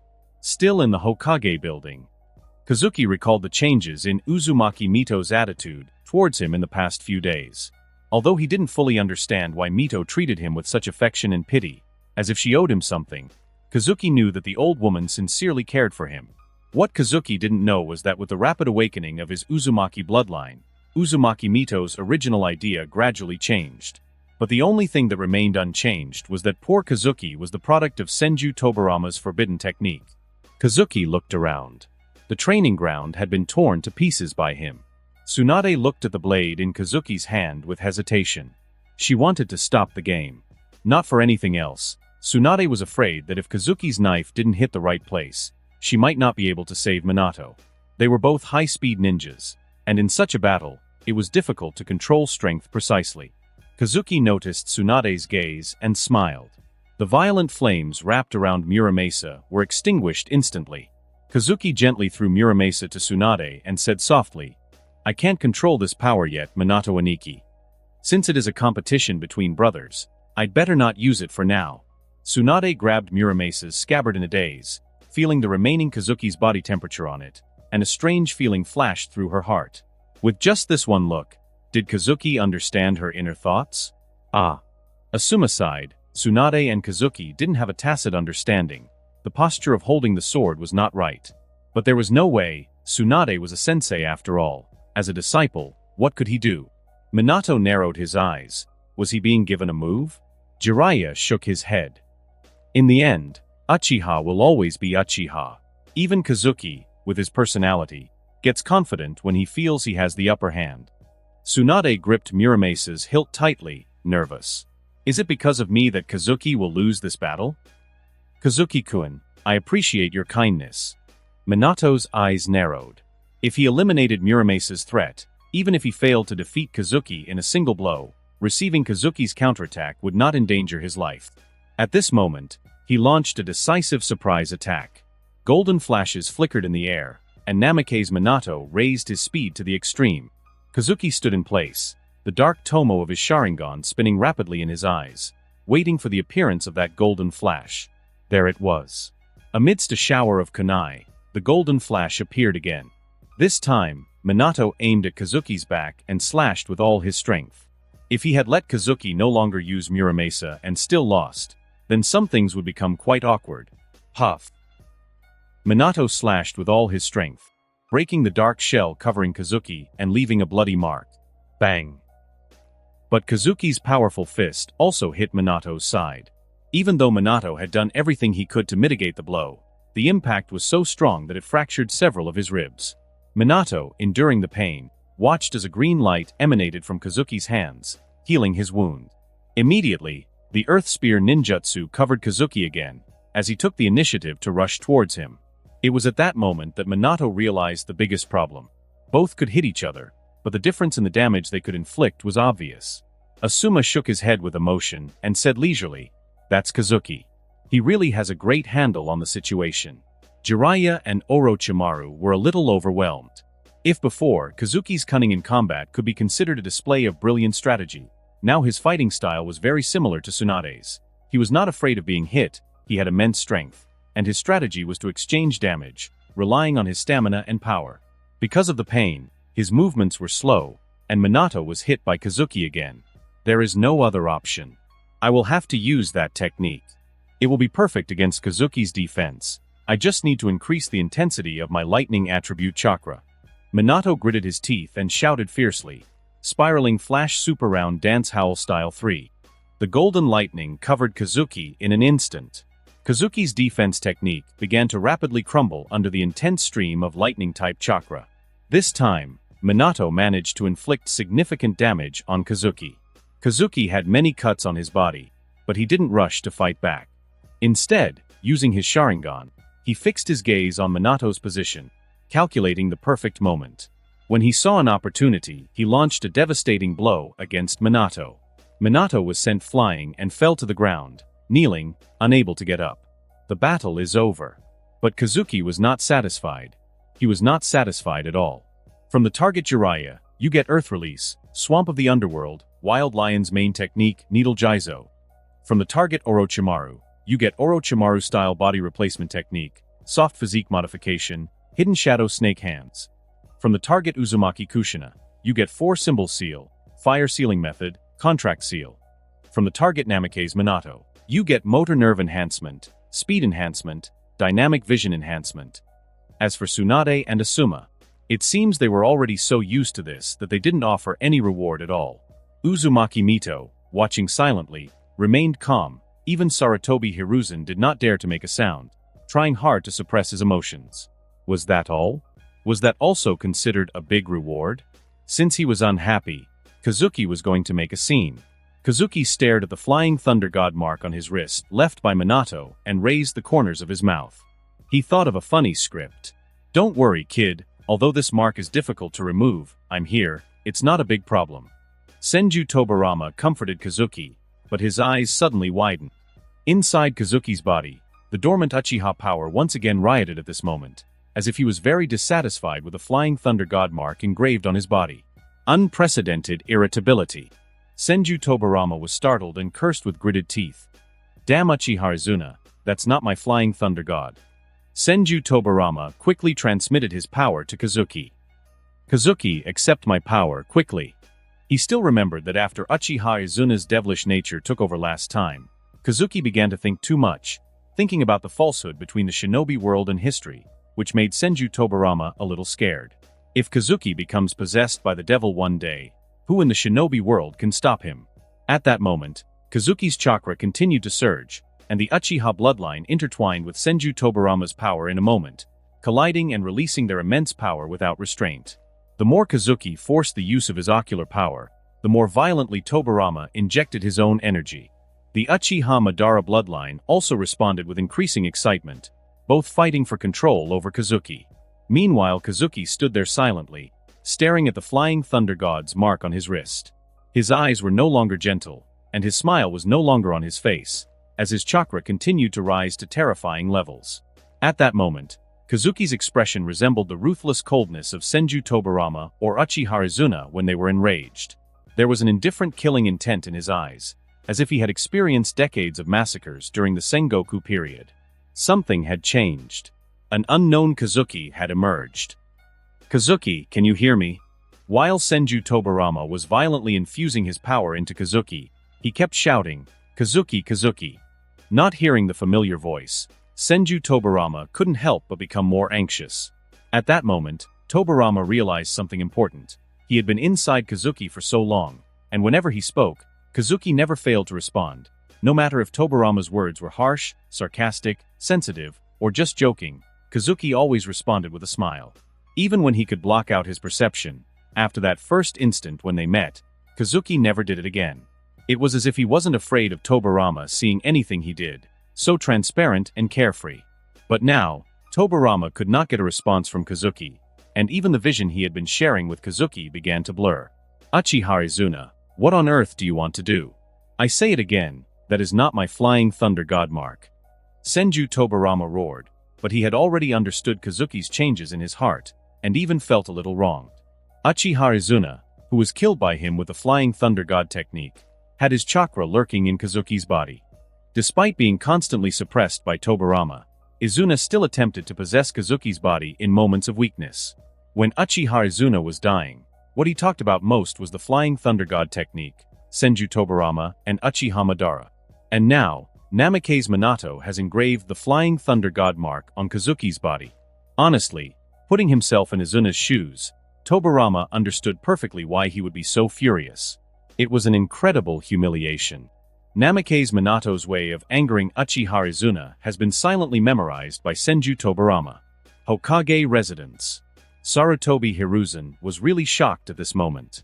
In the crystal ball, Kazuki's chakra has already materialized, shattering the earth. This level of chakra. Sarutobi Hiruzen quickly formed a seal, sensing the vast chakra in the training ground, and his pupils trembled. At this moment, he felt that he was getting old and confused. He sensed that there was an extremely familiar chakra on Kazuki's body, the chakra of his teacher Senju Tobirama. Uzumaki Mito was also a little surprised, but she didn't form a seal but narrowed her eyes. After a while, Uzumaki Mito seemed to have figured out something and sighed deeply. "You are really too bold this time, Tobirama." Sarutobi Hiruzen turned back suddenly and asked Uzumaki Mito for instructions. "Mito-sama, I will arrange people to control Uchiha Kazuki now. He has Tobirama-sensei's chakra. This must be related to some big secret of the village." But to his surprise, Uzumaki Mito waved her hand. "Don't worry about Kazuki, but let the ANBU quickly surround the training ground. No one can approach. I came to you today to tell you about Kazuki. Only you, the Hokage, can know the secret. No one else has the right to know it. As for Tsuna, I will talk to her in person." Sarutobi Hiruzen's heart trembled. Only he, the Hokage, can know the secret? In Konoha, even the existence of the Nine Tails has to be decided by 4 people at the top. Hokage, Hokage's assistant, and 2 advisors. But Uzumaki Mito pointed out to him at this moment, Kazuki's matter is a secret that only the Hokage can ask about. Hiruzen, feeling Kazuki's chakra becoming more and more like Senju Tobirama's, mixed with a dark energy, felt a chill run down his spine. He couldn't figure out what happened, but he knew that after today, the pattern of Konoha would definitely change. "Mito-sama, do we really not need to control Kazuki? He seems to have lost control." Moments later, sensing that Kazuki's chakra had reached Tobirama's maximum level, Hiruzen spoke again. "If this continues, the shinobi present will be in danger." No. A trace of coldness flashed in Uzumaki Mito's eyes. "This is a good opportunity, Hiruzen. I thought I wouldn't have the chance to see Kazuki's true potential, but today by pure chance, he showed up. We can't waste it." Sarutobi Hiruzen couldn't understand what Uzumaki Mito said. The true potential is if Kazuki is able to control the power within his body. Uzumaki Mito said coldly. "To measure that potential, even if others are in danger, we can do nothing. It is vital for the future of Konoha and will define how we treat Kazuki from now on." Sarutobi Hiruzen stared at the crystal ball in disbelief. He did not expect Uzumaki Mito to say such a thing. As Hokage, he understood that sometimes sacrifices were inevitable. But in front of Kazuki, there were not only his disciples and his son, but also a clan member and Mito's granddaughter. But seeing Uzumaki Mito's resolute attitude, Sarutobi Hiruzen still lowered his head and forcibly suppressed the panic and doubts in his mind. "I understand, Mito-sama." Sarutobi Hiruzen stared at the crystal ball. His mind was already confused. Senju Tobirama, Kazuki, Uchiha, Will of Fire, Asuma, Tsunade. These seemingly unrelated elements are strangely connected to each other. Everything is chaos. Uzumaki Mito also looked at Kazuki expectantly. This child, modified by Tobirama with his soul and through forbidden techniques, will he be able to control his power? Uchiha Obito's home. "Black Zetsu, why are you washing clothes for Obito? Isn't this what we usually do?" Several white Zetsu were mopping the floor at home, clumsily doing housework. Usually, when Uchiha Obito was not at home, Black Zetsu would call white Zetsu to deal with some trivial chores. In its opinion, a kid like Uchiha Obito is not worth it for its master Black Zetsu to fool around so seriously. "Don't make a fuss, that kid can actually tell whether it's me who washes it or you who washes it. And don't touch the food, just clean the floor and leave." Black Zetsu frowned and muttered. He is obviously an idiot with low IQ, but he is unexpectedly sensitive about some things. After Black Zetsu cooked and washed clothes for Uchiha Obito at the beginning, it originally wanted to throw these things to white Zetsu.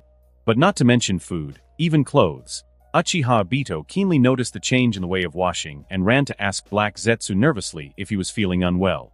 Black Zetsu couldn't do this. With such observation skills, how could you not find that I was a fake person? In desperation, Black Zetsu could only do it himself. After all this was to solve the problem of his mother. It's okay for it to suffer a little loss. After finishing the housework, the white Zetsu and the others watched Black Zetsu washing, cutting vegetables and cooking, and they were more and more confused. How come this guy is getting more and more skilled, and even seems to be enjoying it? Wasn't he disgusted at the beginning? What the white Zetsu didn't know was that Kazuki's words accidentally touched Black Zetsu's heart. Two lonely people who lost their mothers gathered together for warmth. For hundreds of years, although Black Zetsu's heart has been as cold as the kitchen knife in his hand, as an intelligent creature, he has almost no time to communicate with people. But he can talk to Uchiha Obito unexpectedly, and because of Uchiha Obito's IQ, Black Zetsu doesn't need to worry too much when talking, and he will be praised sincerely for everything he does. Slowly, Black Zetsu has been thinking.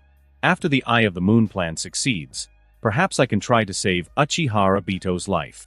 After all, once my mother is resurrected, she will always need some servants to serve her. While Black Zetsu was thinking about how to let his mother spare Obito's life when she revived, he suddenly frowned. What a powerful chakra! It's Uchiha Kazuki. How did he get so strong? Black Zetsu muttered to himself. No. Uchiha Senju, Uchiha Kazuki actually has the blood of the Uzumaki clan. As the third son of Otsutsuki Kagaya, Black Zetsu has a special way to detect his mother's direct bloodline, which is why he has always been able to accurately find the reincarnations of Indra and Asura in the past 1,000 years. What's going on with Uchiha Kazuki? According to the information I have, he is nothing more than a common descendant of the Uchiha.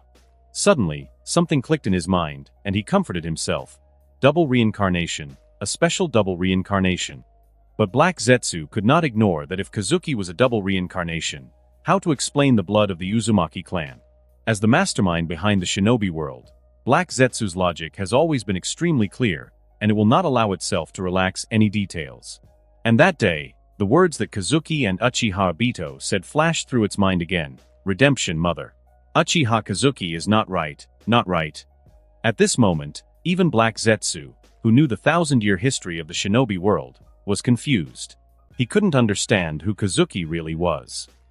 I need to pay more attention to Uchiha Kazuki, but this needs to be done slowly. I must not reveal my identity. At that instant, the sound of a lock turning broke the silence. The white Zetsu disappeared into the ground quickly. Uchiha Obito had arrived home. Black Zetsu suppressed his doubts and almost subconsciously put on a cold face and scolded.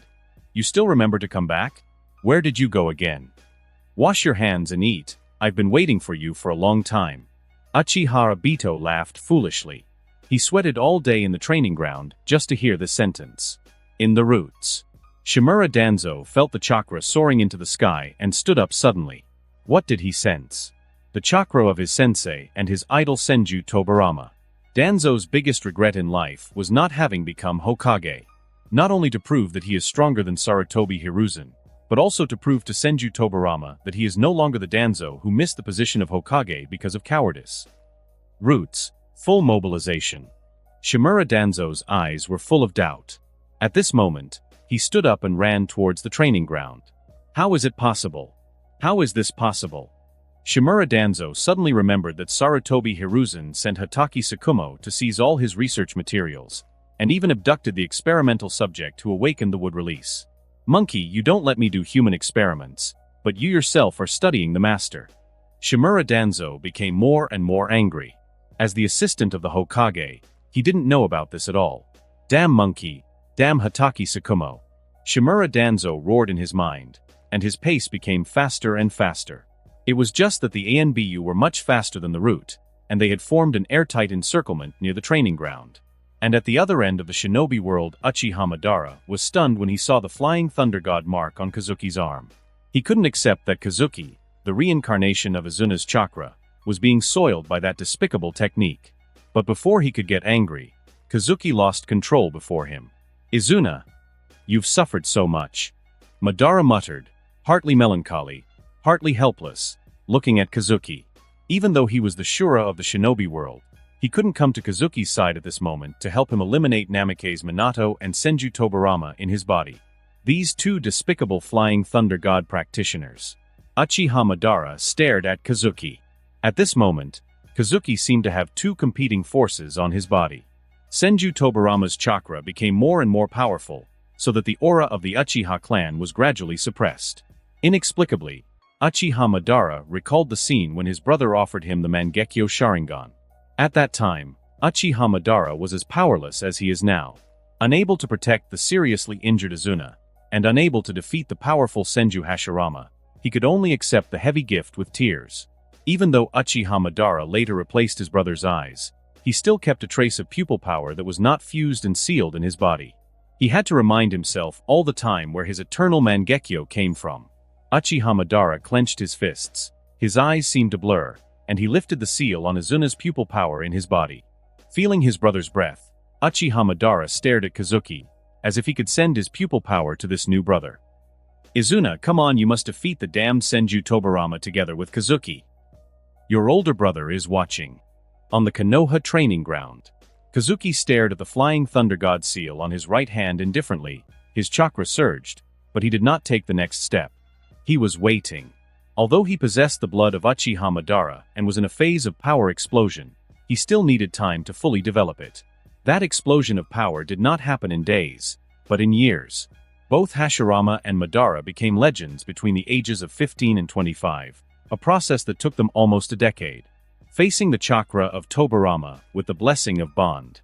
Even though Kazuki tried hard to convert his chakra into I-power, he was still far from reaching the magnitude of Tobirama's chakra. Therefore, in the eyes of those who thought they knew Kazuki's situation, they thought that Tobirama had suppressed the power of Izuna or the Uchiha clan. From the target Uchiha Madara, you have obtained the regret of Uchiha Madara. The regret of Uchiha Madara. You have obtained part of the pupil power treasured by Uchiha Madara, and this pupil power has growth potential. Part of the treasured pupil power? Kazuki was stunned for a moment. Whose pupil power did Uchiha Madara treasure? But the next moment, the roar of Senju Tobirama in his body gave the answer. You are finally willing to show up, Uchiha Izuna. Today, let my chakra and your pupil power compete with each other. Kazuki chuckled in his heart and did not respond to Tobirama. Previously, both Tobirama and Madara believed that he resembled Uchiha Izuna. But this time it wouldn't just be a resemblance. Now it was the real Izuna. With his arms crossed and a lost but dangerous look on his face, Kazuki murmured, "Who am I? This mark on my arm. Did you leave it?" Kazuki looked at Minato, who was lying on the ground. The pupil power in his eyes soared wildly, and the cold killing intent enveloped his whole body in an instant. Minato was stunned. Having had several ribs shattered by Kazuki's heavy punch, it was difficult for him to mobilize his chakra at this moment. "Stop Kazuki, everyone!" Jiraiya shouted, startled, quickly stepping in front of Minato. Orochimaru, visibly excited, lunged at Kazuki. The more mysterious Kazuki became, the more greed grew in Orochimaru's heart. Only Tsunade, Asuma and Noara Rin looked at the extremely unfamiliar Kazuki with concern, not knowing what to do. "So you are here to fight me?" The last trace of rationality in Kazuki's eyes disappeared, and his index finger was slightly raised. "That's really great." Listening to Kazuki's words, Orochimaru couldn't help licking the corner of his mouth with his long tongue. Kazuki was already intriguing enough, but this strange change only fueled Orochimaru's curiosity and fascination even more. This overflowing chakra, the eye power that seemed to have skyrocketed, and that apparent loss of memory. With a quick flick of the wrist, Orochimaru unleashed his technique. Hidden Shadow Snake Hands. Dozens of snakes shot out from his arm, opening their mouths full of slimy, smelly saliva as they lunged towards Kazuki. Kazuki maintained an indifferent expression, but he chuckled in his mind. He hadn't even made a move, and Orochimaru had already decided to attack him first. "I, Uchiha Kazuki, will remember this grudge." Orochimaru looked at Kazuki, who didn't seem to intend to dodge, and a trace of anger rose in his heart. "Are you underestimating me?" Orochimaru fiercely drew out chakra, propelling the snakes forward with even more ferocity, and in an instant they were in front of Kazuki. At that moment, several kunai appeared in Kazuki's hands, and he quickly threw them in Orochimaru's direction, without moving an inch to dodge the snake's attack. Orochimaru's pupils trembled. The kunai Kazuki threw were incredibly powerful, fast and accurate, beyond any level Orochimaru had ever seen before. The kunai flew faster than snakes, and in the blink of an eye, they were in front of Orochimaru. At that moment, neither Orochimaru nor Kazuki moved at all, as if they were both waiting for the other to dodge first. A trace of ferocity flashed in Orochimaru's eyes. As a senior uncle, how could he bow to a junior? Besides, it was just a kunai. Even if it was powerful and fast, Orochimaru didn't care about this kind of injury. But if he was bitten by his venomous snake, the deadly nerve venom would instantly deprive Kazuki of his fighting power, no matter what was wrong with him. At this moment, Orochimaru even smiled. He planned to let the venomous snake bite Kazuki harder, so that he could bring out more of Kazuki's flesh and cells for him to start a preliminary research. Minato, with great effort, stood up, watching the trajectory of the kunai with a strangely familiar feeling. Why does this style seem so similar to mine? Minato thought, feeling an ominous feeling, and as if confirming his suspicions. Just as the snakes were about to bite Kazuki, he disappeared. And that concludes this episode. If you enjoyed it, I'd seriously love it if you guys could leave a like on the video, as it genuinely helps out so much, and it keeps me going, plus it takes only 1 second. That said, have a wonderful day. See you in the next one.